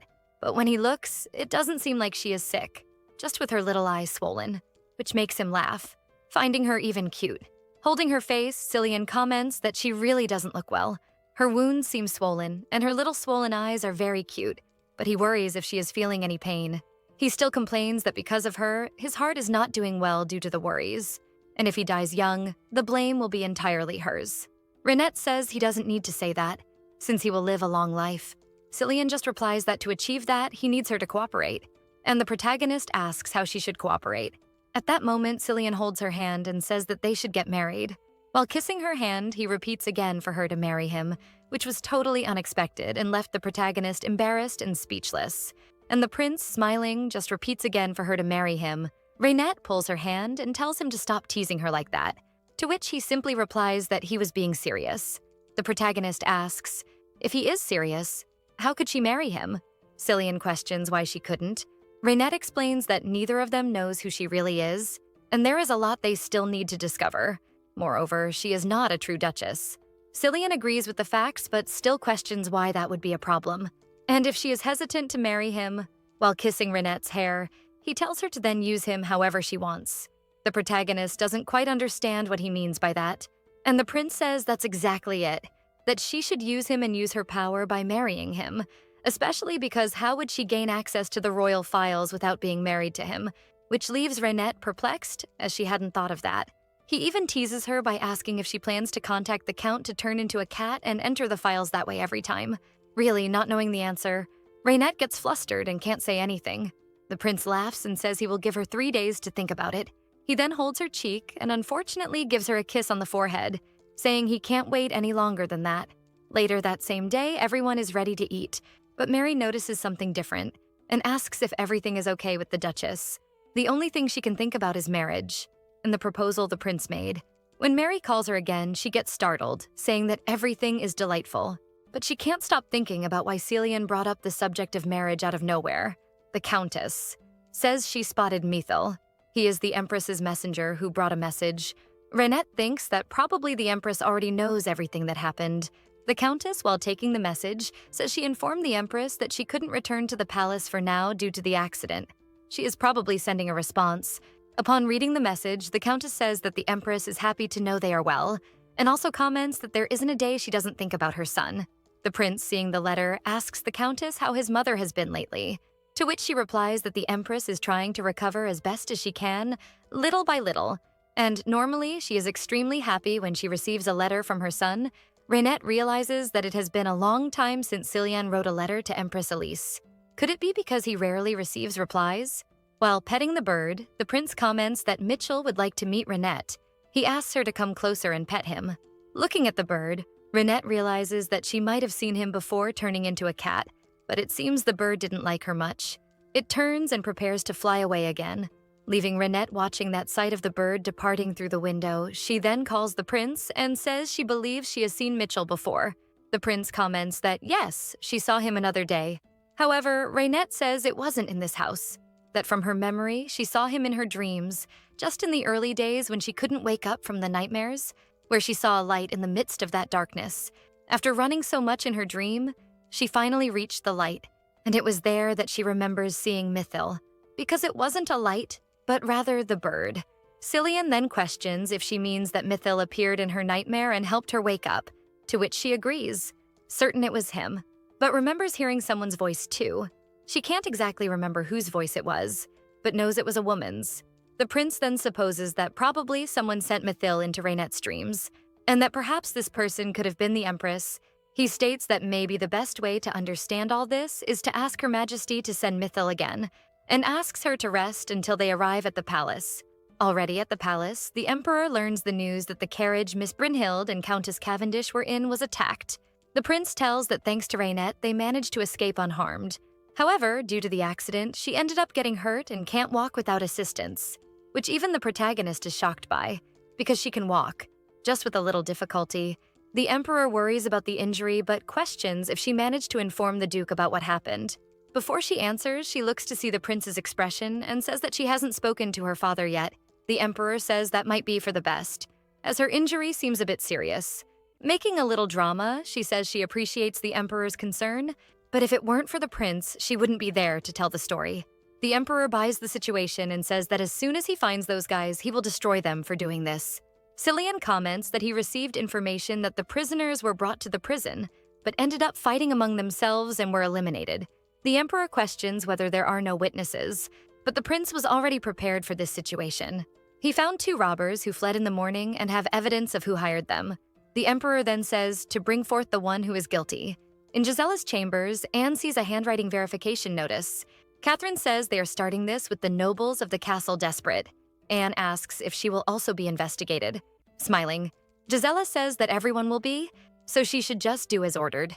Trembling, Annie says she only wrote the letter at Gisella's command, and Gisella mocks the situation, saying she will do everything to make Annie comfortable in prison, concluding that she will give the state of Railver to Annie next year. When Annie asks if Railver does not belong to the Hamiltons, Gisella replies that they have been missing for so long that soon the lands will belong to her, and that this is probably enough for Annie's effort. During dinner, the Emperor says it is absurd to have a noble involved and that checking the handwriting will not be well received by them, but Gisella says it is a very important case and the guilty party needs to be found, and she even offers to be tested first. Renette cannot understand how this viper seems so calm. The butler brings the food. Quickly, Renette smells that strange odor again. There is probably black magic potion in the food, trying to warn the prince with signals so he understands he should not eat this. However, he only asks if Renette's head is itching by any chance desperate. She thinks of a way to prevent him from eating and sneezes hard all over the dinner. It creates a tense atmosphere since she is doing this to others' food. The Emperor even tries to tell her to cover her mouth, but it is already too late, and even the poor guy is covered in spit. Apologizing, she says she has an allergy and cannot control it. The Emperor asks what kind of allergy it is that seems quite serious. Desperate for a quick answer, Renette points to the plate saying she is allergic to that thing, the blueberry. While she is embarrassed, the prince tries to hold back his laughter at the situation, and even teases her saying that even though she is allergic to blueberries, her face looks like a tomato. The two whisper to each other while Gisella watches them with a dark expression. Finally opening her mouth, Gisella says that since the allergy seems serious, she will ask for another dish to be brought, but she prevents the butler from taking away the other plates, saying that the prince and the Emperor will eat her food. Trying again, she sneezes, which startles Gisella Renette, who cannot even stand being near blueberries. The prince suggests that the plates be swapped. Gisella disagrees, but the Emperor joins the prince since he does not want to eat spit-covered food, and instructs the butler to replace all the plates. Seeing that there was no way to circumvent the situation, against her will, Gisella just accepts. The protagonist is happy that her embarrassment was at least worth it. Cillian apologizes to everyone, saying he should have taken better care of Renette. Then he suggests that the two can eat separately. This way he will take more care of her health. The Emperor asks Renette's opinion, and she says she will be very grateful for that. As soon as the emperor agrees, Gisela clearly did not like this idea. Leaving the dining room, walking down the palace corridor, Rhaenette asks if they do not seem too close to each other. They ended up encountering Commander Macmillan as soon as they exited and were trying to keep their distance. However, for some reason, Rhaenette feels hostility coming from Gisela, even from afar, which makes the prince laugh at how cute she is acting. However, Rhaenette comes across a large flight of stairs, and with her injury on her ankle, it will take a long time for her to climb all of it. Obviously, our dear prince picks Rhaenette up in his arms and says he knew it would be difficult for her to climb alone. She feels embarrassed saying that there are people seeing his actions, to which he replies that is exactly why he is doing it. Gisela, who will take another path to say goodbye to the prince, just tells him to rest, to which he does not even bother to look back, simply agrees and continues walking. But obviously, she would not let it go. So she calls Rhaenette's attention, saying that it seems the young lady is used to being carried by men. Acting this way inside the palace, Gisela questions what her behavior was like in her own home. Cillian becomes quite irritated by the insult and asks the Countess to be careful with her words. Since he won't let it go if she continues to be rude to the visitor, Gisela is shocked because it's the first time the prince shows hostility in this way. And even though she's irritated that he prefers a useless girl like Rhaenette, she apologizes to him. Then, with only her and the commander left, Gisela asks him if he managed to find out if Rhaenette is really the daughter of the Duchess of Brynhill. However, the news is not good, as he warns that he will only receive the report with the answer tomorrow. Even in anger, Gisela doesn't have much to do. Just wait for now. The next day, in the morning, Rhaenette wakes up still feeling sore, and she notices that it is quite clear, even though it is early. She remembers that they mentioned they would go hunting today. Finally, she manages to spot the prince down below, saying that he easily stands out for being tall, but she ends up noticing that Gisela is also there. Probably she went there to send them off, which makes Rhaenette envious, as she wanted to do the same. But of course, our protagonist has an idea. And when the prince is passing some information to the guard, he hears someone shouting his name. Looking up towards the palace, he sees Rhaenette waving from the balcony. But when she looks back at him, he is no longer there. Trying to find him, however, she hears the door open and the prince appears behind her. Shocked at how quickly he was, Rhaenette looks back. But suddenly, he hugs her. She, not understanding anything, asks what is happening, and he simply says that it is dangerous for her to stay on the balcony and questions why she was out there. The protagonist says she just wanted to say goodbye and wish him good luck, and asks if he came there just to see her. However, as soon as he answers that it was precisely for that reason, she questions him about why. While touching her face, Cillian says that every time he sees her, he has no other option but to run to her. It's as if it were instinctive. And then he asks if she understands what he is trying to say.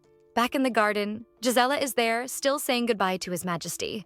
However, as he passes by her, the commander asks her to respond without looking at him, asking if she found anything in the archives. Gisela replies that she hasn't found anything yet, and the commander warns her that that guy alerted her not to draw attention while investigating the archives, so she just has to focus on finding the item related to Fabian Nellis. She agrees and asks where she can find the young man.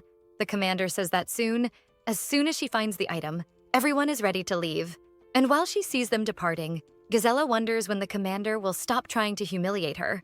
Then, trying not to care, she says that today will be the day the message she sent to the Brynhildes will finally arrive. And she wonders what the prince's expression will be when he discovers that the woman is actually a Pablea. In the garden, Rhaenette is asking Hazel where the Countess's room is.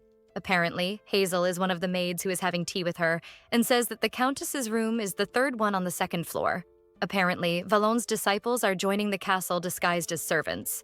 Hazel and Gaspard, whom she had already befriended in the county, are now accompanying her, and Rhaenette is happy to have more allies in the castle. The protagonist asks Hazel if she has met the Minister of Magic, Clive MacLeod, and asks if he is difficult to talk to. Since she herself has never seen him, Hazel says that can't be true, since he was present at the masked ball and also in the hunting group. She even says that he was standing near the young lady earlier today. Rhaenette remembers that she indeed encountered him earlier, but for some reason she can't recall his face. The two are interrupted by the butler arriving, saying that Countess Gisela is on her way to the casino, to which the protagonist thanks Gaspard for helping. The two talk about the sweets that are delicious to distribute. Rhaenette, looking at the two, thinks that although she feels something dangerous is going to happen, seeing them and having this normal life, sometimes it seems like everything is fine, and she hopes that this calmness continues, but of course not. because someone approaches. Rainetti, still not looking back, thinks that maybe she was too stressed, and that's why she can't remember McClown's face. But next time she will make an effort to remember. Rainetti asks Hazel if the Countess goes to the casino often. However, the two stand up and become rigid, just because Gisela is behind the protagonist, saying she didn't know she was so interested in the Countess's life, still provoking. Gisela says it's impressive how Rainetti is enjoying her tea and gossiping about her. It's impressive how interested she is in your life. And she even jokes that she can always ask directly if she wants to know something. Then she invites Rainetti to her room, saying that all the preparations for tea are ready there, and she would like to serve some desserts that she hasn't tried in the city yet. The protagonist knows that this is clearly a trap. However, in her mind, if she can get to the Countess's room, she will have a chance to look for the antidote. So this is her opportunity. Meanwhile, during the hunt, the guard whispers and asks if the prince isn't tired of pretending he doesn't know how to shoot. Everyone at the academy would be shocked to see this scene. And the guard says it's impressive that the prince even managed to fool the emperor, who is bad at shooting. Cillian replies that if the emperor doesn't see him as a threat, that's good for him. Macmillan is the next to shoot. The other men joke that it would be easier for the minister to use magic to get the bird. Then he says yes, it would be easier, but he would like to provide a little entertainment. Valon is surprised to hear that he will use magic when he casts a purple lightning bolt at the little bird, which falls charred to the ground. The other men say this is incredible, saying that this is truly magic. The offended prince asks what the minister is doing using magic to kill a creature without his majesty's permission. Everyone falls silent at the oversight, and the minister says his intention was only to provide a little entertainment and that the prince shouldn't take it so seriously. But it seems that the emperor is on the prince's side today, because he said that magic cannot be used without his permission, even for one's own pleasure. Macmillan then apologizes and says this will not happen again. Looking at the scene of the little bird on the ground, not pleasant, the prince stands up and says he would like to finish early today, saying that this is a bad omen. However, as soon as they arrive at the Countess's room, she orders the servants to stay outside.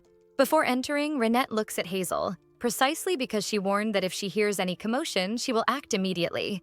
The protagonist is shocked because the entire room is covered in gold.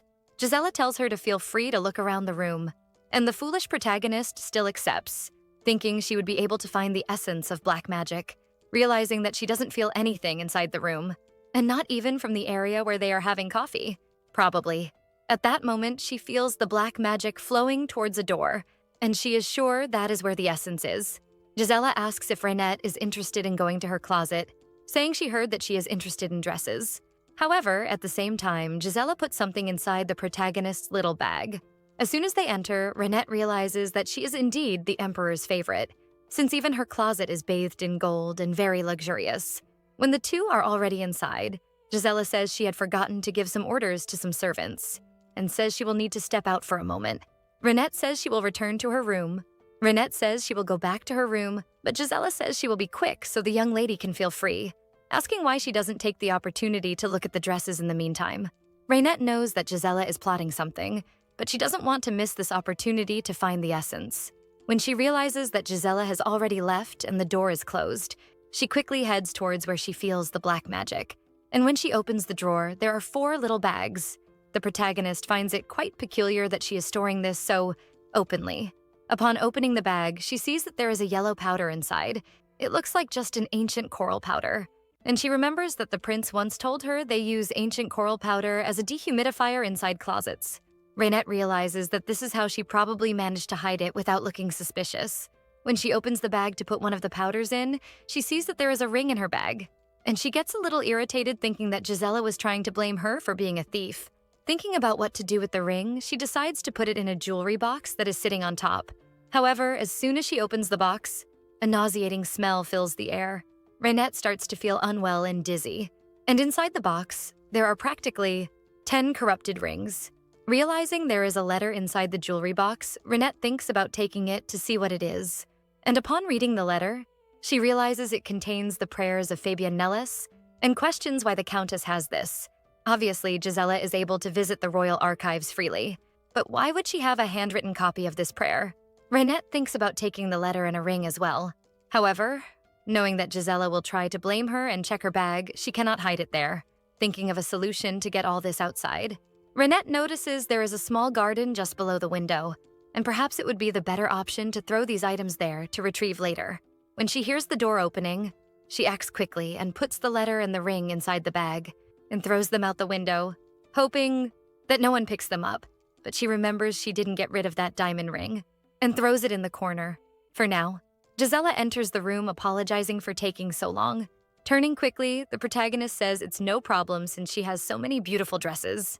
She managed to pass the time quickly. Smiling, Gisela says she is happy that Miss Brynhild liked her clothes and asks if there is anything that the lady would like to keep for herself. Not understanding why Gisela is asking this, Renette questions why, but Gisela, now with a more hostile expression, asks if she didn't understand and if she needs to repeat herself, calling her Irina Scott.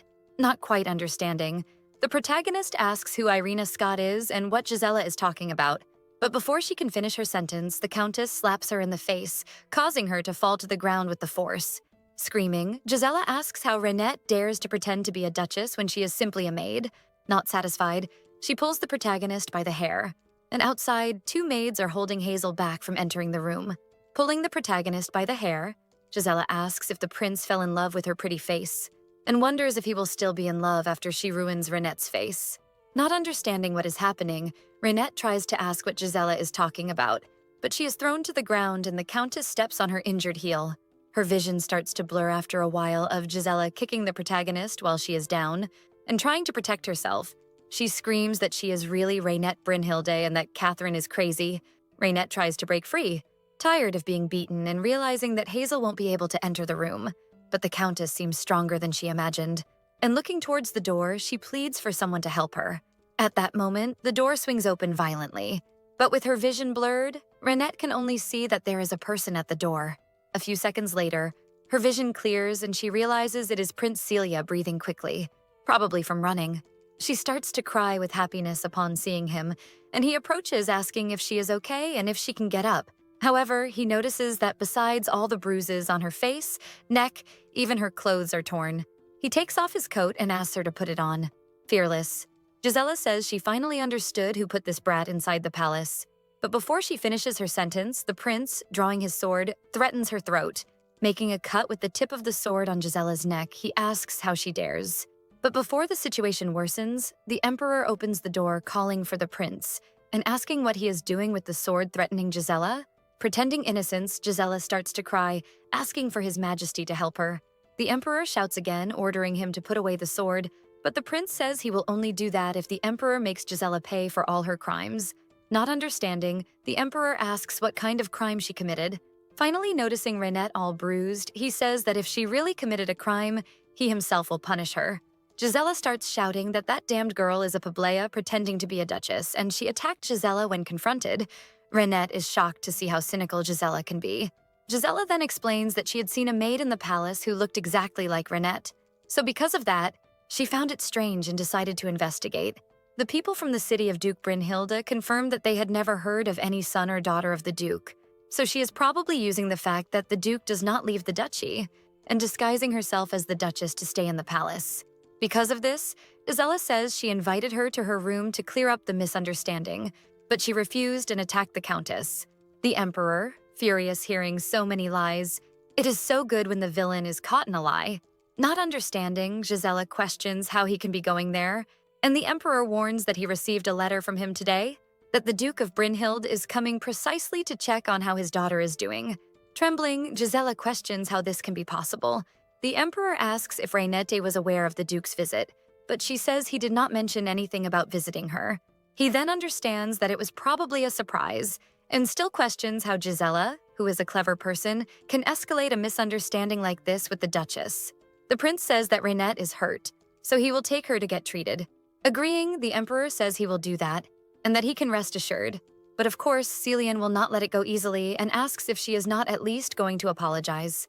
Still trying her story clueless, Gisela tells the Emperor that this is not fair, even if that damned woman is really the true Duchess. The fact that she attacked the Countess and even stole her ring does not change. Renette says that if necessary, they can search her, because she is sure she is innocent. The Emperor thanks her for her cooperation and sends the maids to check. After a while checking Renette's clothes, the maids return and say they found the ring, which Gisela is already super happy about. However, they say they found it under a mirror, insisting on her madness. Gisela starts shouting, asking if they checked properly, because Renette could very well have thrown the ring while they weren't looking. The furious emperor orders Gisela to apologize immediately. Irritated but cornered, Gisela feels hatred for how that damned woman dares to deceive everyone like this, but she maintains her act, approaches Renette, and hugs Renette, saying that she is very sorry that this is all her fault. She doesn't know how she made such a silly mistake, and probably, since the Empress is absent, things ended up overwhelming and got out of control. Pretending to cry, she questions if Renette will not be good enough to forgive her. Stunned by such shamelessness, Renette thinks she was accused, beaten, and now Gisela is trying to put all this on the Empress for being absent. The Emperor, even before the protagonist's response, says he hopes Renette understands that Gisela is not usually like this. Obviously, the villain is already laughing there, seeing that the Emperor is still 100% on her side. The prince says that this lame excuse will not fly, but before he finishes, Renette says she accepts, that she would not like to escalate things, so she prefers to end everything now. However, she makes a point of saying that she is sure that if it were the Empress who had this doubt, she would never insult Renette like this, kind of implying that someone without class like Gisela would not be able to. So, Renette says she forgives the Countess. However, she will not forget what happened today, being carried again by the prince down the hallway. He, still irritated, says that this is absurd. Gisela's audacity to not only attack Renette, but also accuse her of theft is truly impressive. Renette asks him to come a little closer so they can talk.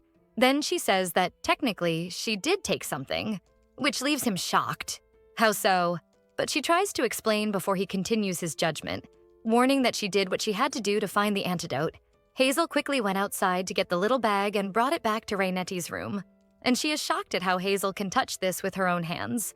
Not understanding, the maid says she feels nothing coming from the bag, and the prince agrees, saying he also cannot feel absolutely anything. Renette wonders if she saw the energy coming from that bag wrong, but as soon as she opens it a little, again that evil energy emanates from inside. She quickly recoils, and the prince asks if she is okay since she is shaking a lot.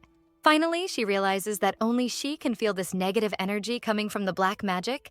The protagonist responds to the prince, saying that she is fine, and Hazel says she will deliver the bag to Gaspar, which worries Renette, as there will be no one to help her change the bandages. The prince, obviously, volunteers for this role. However, Renette feels a little embarrassed, since it will be a bit difficult for him to bandage her back and thighs. Embarrassed for having thought impure things about Renette, he takes the bag from Hazel's hand and says he will deliver it to Gaspar himself. Before either of the two can say anything, he slams the door as he leaves. She asks Hazel if she said something wrong, to which the maid laughs, realizing the romance between the two. She even tells Renette that it's funny she is the only person who doesn't realize the prince likes her. Finally, the protagonist questions whether the prince really likes her. And if that's how he appears to others, Gaspar receives the little bag and says he will take it immediately to investigate and make the antidote. While the two are still outside waiting for the carriage to depart, the guard asks how Miss Renette is doing, since rumors have spread saying she was beaten due to a fight with Countess Gisela. When the prince is about to answer the question, but he knows that all of this is a lie, no matter how brave she is. At the moment he opened the door, she was truly in need of help and calling for help. How bad he feels when he sees her crying. And then he comes to the conclusion that only in stories would a protagonist arrive. That Renette is suffering for being near him? That's right, folks. You can't just be together. However, we have hope that even thinking this, he still wants to be close to her forever. Feeling bad about it? No, son, don't worry. You're absolutely right. You have to stay close to her. You have to kiss her. You have to be together and have children. That's it. Before the prince returns to the palace, the guard asks why he kept the ring. Cillian replies that he needs to check something, and as soon as he finishes, he will send it to Valon as well. The guard understands and comments that there is something about Minister Macmillan that the prince had asked about, saying that the minister is at the theater in the city of Claude at the moment, and it is reported that he goes to watch the opera once every 3 months. The prince probably realizes that he is plotting something. The guard agrees, since if it were for the love of opera, he would go more often. Cillian then asks him to continue watching the minister's movements. The nosy guard still asks if the prince is going to meet Renette, to which the prince agrees. The guard comments that he feels bad for her, since she always ends up getting into trouble since she came to the palace, and he wouldn't blame her if she wanted to leave as soon as she finished what was agreed upon, since if she stays longer, she will just become another spectacle for the nobles. The prince realizes that the guard has an important point. and says that soon no one will be able to make her go through these problems anymore, since she will become the empress, which shocks the guard, and he questions if the two are going to get married, to which the prince simply agrees, as if it were something already arranged. The guard then asks when he had time to prepare a proposal, and the clueless prince responds with a new question. What preparations would he need just to say a sentence? In disbelief, the guard confirms if he really just asked her to marry him without preparing anything, to which the prince totally agrees. Shocked by such insensitivity, the guard judges him completely and says that no woman would be happy with such a marriage proposal, and she will definitely refuse. Heading towards Rainetti's room, Cillian can't understand why the guard was making a big deal out of all this. But thinking better, Cillian hadn't thought much about the marriage proposal, since for him the most important thing is that the wedding day is perfect, as it would be a unique experience in Rainetti's life. But perhaps the moment of the proposal is just as important as the wedding day, remembering that she didn't even smile when he proposed to her, which on one hand was expected since he didn't give her a ring or flowers. He just said it bluntly. Realizing his mistake, the prince panics a little. As soon as he enters the room, Rainetti is happy to see him and says that Hazel just changed all her bandages, showing that the swellings have improved a lot and her mother even made a cream to improve even more. In a dry manner, he just replies that that's good. Then he decides to ask her something, to which she responds, "Oh, you mean having access to the royal archives?" At that moment, he realizes that everything went wrong. Rainette comments that she thought about the matter and that marriage really seems like a very efficient alternative for what they want to do.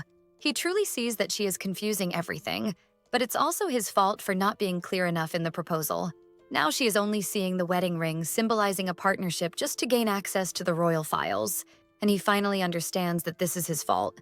So, to top it all off, she says she was thinking, and that she agrees they should get married, which seems to be the final blow for Cillian to realize the mess he made. At the theater, one of the staff comes to greet the minister, saying he rushed over when he heard about the visit, and the minister comments that he is happy the tickets are selling well. He mentions that he noticed a buzz on the first floor. The staff comments that there was a misunderstanding between Gisela and Miss Renette at the palace, so everyone is talking about it. He himself doesn't know the details, but it seems the fight was ugly. The staff then says goodbye and asks the minister to enjoy the show. Irritated, the minister thinks he warned Gisela to stay out of trouble, since to obtain the artifact that Fabian Nellis left behind, he needs her to access the royal files. However, the fact that she is causing trouble at the palace could end up ruining his plans. The show begins, and Macmillan thinks he wouldn't want to have to do this, but it seems he has no choice. He says he can't keep an actress on stage who has already finished her role. The next morning at the castle, Rainette wakes up still feeling a bit sore. Hazel, noticing she is awake, comments that the emperor left her a gift earlier, a cream to heal wounds and bruises that they use at the palace. However, Hazel comments that he took a while to bring this after what happened. Rainette knows that the main reason is that Duke Brynhilde is on his way to the castle, so they will probably try to treat her very well. However, Hazel comments that the emperor doesn't know, but they have the best ointment made by Irina with only top-quality herbs, besides not being given out of obligation but out of love and care from her mother to Rainette. A bit embarrassed, the protagonist says she is very grateful for this. Hazel comments that she noticed Rainette seems not to realize how much the people around her take care of her. She apologizes for intruding, but in the short time they have been together, this is what she has been able to perceive. Especially one person. Prince Cillian. Rainette, blushing, asks if Hazel is teasing her, to which she replies that obviously not, since just this morning the prince came to see how she was, asking about her injuries and asking Hazel to take care of the protagonist. While Rai, the maid, says that the prince really likes Rainette a lot, to which she, embarrassed, says she is not sure, and questions whether it might be true, thinking about some of his actions. Sometime later, Rainette is crying, wanting to leave the room. After the news of the fight between the two spread, she has to stay in her room to avoid further speculation from the nobles. Meanwhile, that viper is strolling freely. Irritated, Rainette goes back to her bed, thinking that maybe it would be good to relax a bit. She remembers that yesterday, Her Majesty seemed a bit flustered. Could she have confused the real reason for the marriage? He seemed to want just a bond between the two and not a marriage for love, which reminds her of the protagonist from the original novel. Suddenly, she hears someone calling her and gets startled. The prince apologizes and didn't realize she was sleeping. Seeing that he is incredibly close, Rainette turns very red and quickly sits up in bed asking why he didn't knock before entering. Even though he says he knocked before, she warns him that he has to wait for a response to enter. However, she notices that he is holding a bouquet of flowers and a pile of gifts scattered around the room. Clearing his throat, the prince corrects Reynette's thought and says that it is not anyone's birthday, but rather a marriage proposal. She is shocked and asks if it would be for her, to which he agrees, saying that one of his subordinates commented that no woman would be happy with a proposal that consists of just words holding the bouquet in front of her. While trembling, he asks if she would like to marry him. Wow, guys, could this ship finally sail? Please, no more misunderstandings.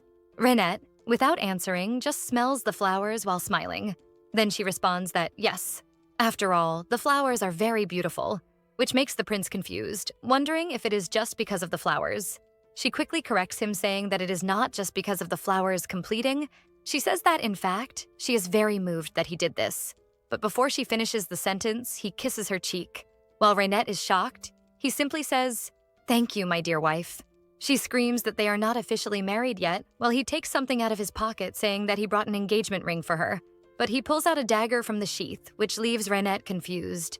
Cillian then says he will explain, showing a tube. He comments that this is called pyramida. It is a magical object that changes the shape of an object based on what you put inside. He then cuts a piece of his hand, letting a few drops of blood fall into the pot. Next, he asks for a piece of her hair, and the moment the hair falls into the tube, it turns into a beautiful red gem. Cillian says that this means they are bonded by marriage. In the past, when a war occurred, nobles had to stay on the front lines alongside the royal family. Because of this, many nobles did not return from battle. So, in some cases, they used the permita to prove the marriage they had entered into before going. Placing the gem in Reynette's hand, he says that it is now hers. Saying that this gem proves they are officially married, Reynette says that they are not at war now, and if this is really necessary. However, the prince replies that the official marriage will take time and Gisela will probably oppose it. But if she wants, he can show how the gem works right now. I hope it involves a kiss. Later that night, heading towards a very well-guarded door, Cillian and Reynette approach, which startles the guard. The prince says he needs to enter the archives with Miss Brynhild. Seeing the guard denying access, as only the royal family can enter, Reynette says, and shows that the prince gave her a pyramida. Both are shocked and ask if by any chance they got married. The prince asks them not to spread it to everyone. One of the guards signals for the other to quickly fetch the chaser. The chaser is a solution to verify the authenticity of the pyramida. When a drop falls on a genuine pyramida, a light comes out of the gem and envelops the fingers of both people bonded by marriage. As soon as they check the light, the guards ask them to enter, and the prince helps her walk to the entrance. For the first time, Reynette realizes that Cillian has always been very affectionate with her. As they enter, Reynette is impressed by the size of the place. She then asks what the mission is for today, but the prince can only be impressed by Reynette's beauty. He says that his wife is quick to know things. Then he shows Gisela's ring, saying that he wants to check one thing. Cillian believes that the countess has a copy of the prayers, and since Reynette mentioned that she felt no magic coming from her, she probably uses a magical item. His hypothesis is that this ring is that item. Searching for Whippet's prayer book, Cillian approaches one of the shelves. The ring quickly starts to shine and tremble, reacting. They then try to follow where the ring is guiding until they approach the book that Cillian was looking for. Since the ring is reacting even away from its owner, it probably contains magic. Probably Gisela received this ring from someone else, someone close to her who knows how to use magic. The two realize, a bit late, but okay, that the true culprit behind all this is Minister Cliver McLean. Now there are only two questions left. Was the ring made at Gisela's request? Or did Cliver create the ring and give it to Gisela? However, what can be concluded is that they are both working together, but they still don't know why the ring reacts to Fabian Nellis's book. Reynette questions if it might not be like the Permita when it reacts to the chaser. The prince says that if that is the case, probably the ring contains the very Fabian Nellis. The next day in the garden, the guard is shocked to learn that Cillian and Reynette got married. My son, I'm more shocked that there was a wedding and no kiss happened. Since it was very quick, the guard asks if by any chance the prince used Permita, which he admits to having used. Still shocked by the news, the guard doesn't know what to ask first.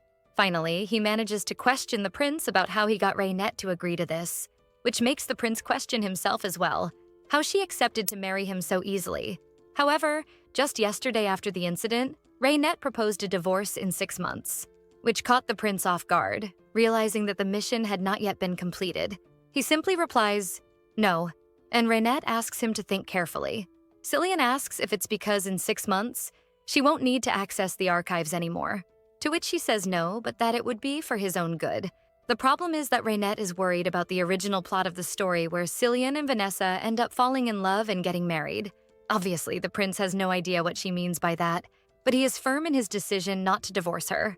The protagonist decides to try another approach and then asks him to promise that they will stay married even if he falls in love with someone else in 6 months. Not understanding anything, the prince asks what she means, and she replies that if he feels the same way in 6 months as he does today, then she will no longer talk about divorce. Raynette internally still doubts why His Highness makes her think she can have more than she deserves. She also adds that if he remains faithful to her during those 6 months to the point that she asks him to stay, she will give up on the divorce. Cillian still cannot understand why she thinks he will change his mind, and if by any chance she doesn't believe him, he will have to work hard to show her.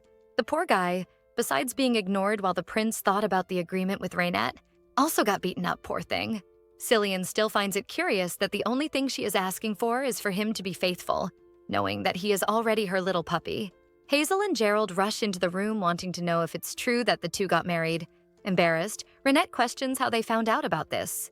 The two are very happy for them, and Hazel comments that the whole palace already knows. She also mentions that the marriage means Whippert will have a new owner. The protagonist doesn't understand what she means, but Hazel explains that the heir prince's marriage often means he is ready to take the throne.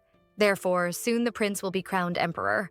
Gerald agrees with Hazel, and states that now Emperor Adolf will need to start preparations to pass on the crown. Someone interrupts the conversation by knocking on the door. It's the prince asking if he can come in. The two leave to let the lovebirds be alone. Cillian still agrees that the two know how to read the room better than Raynette herself. The protagonist asks why they should go see the emperor now. The prince agrees and says he dressed up especially for this occasion, to which Raynette says he really does look more handsome today, giving a boost to the boy's self-esteem. He says he is happy that she noticed he dressed up more because of her. Poor protagonist is not used to this straightforward husband of hers. The prince still comments that he is trying hard to impress her and show that there is no way he will change his mind, while affectionately playing with Raynette's hair and kisses her, calling her wife, in the emperor's room. He is in shock upon hearing the news, which the butler confirms that indeed the prince and Miss Raynette got married using the permita last night. He also says that the likely goal is the ascension to the throne, which clearly stresses the emperor. Throwing dishes around the room. Consumed by hatred, Adolf can only think that this is a way for the prince to challenge his own father. And with that, he thinks about taking revenge and showing who is really in charge. That's it, folks. We finished the first season of The Possessive Tyrant and His Sleepy Cat. This was chapter 46. After you all almost finished with all the comments asking for this part 2, I had to do it. So I hope you watch everything and recommend it to others. And who knows, I might bring part 3 that will focus more on their romance, finally. So don't forget to subscribe to the channel and activate the bell. 200K views on this video and I'll bring part 2. Kisses, and see you next time.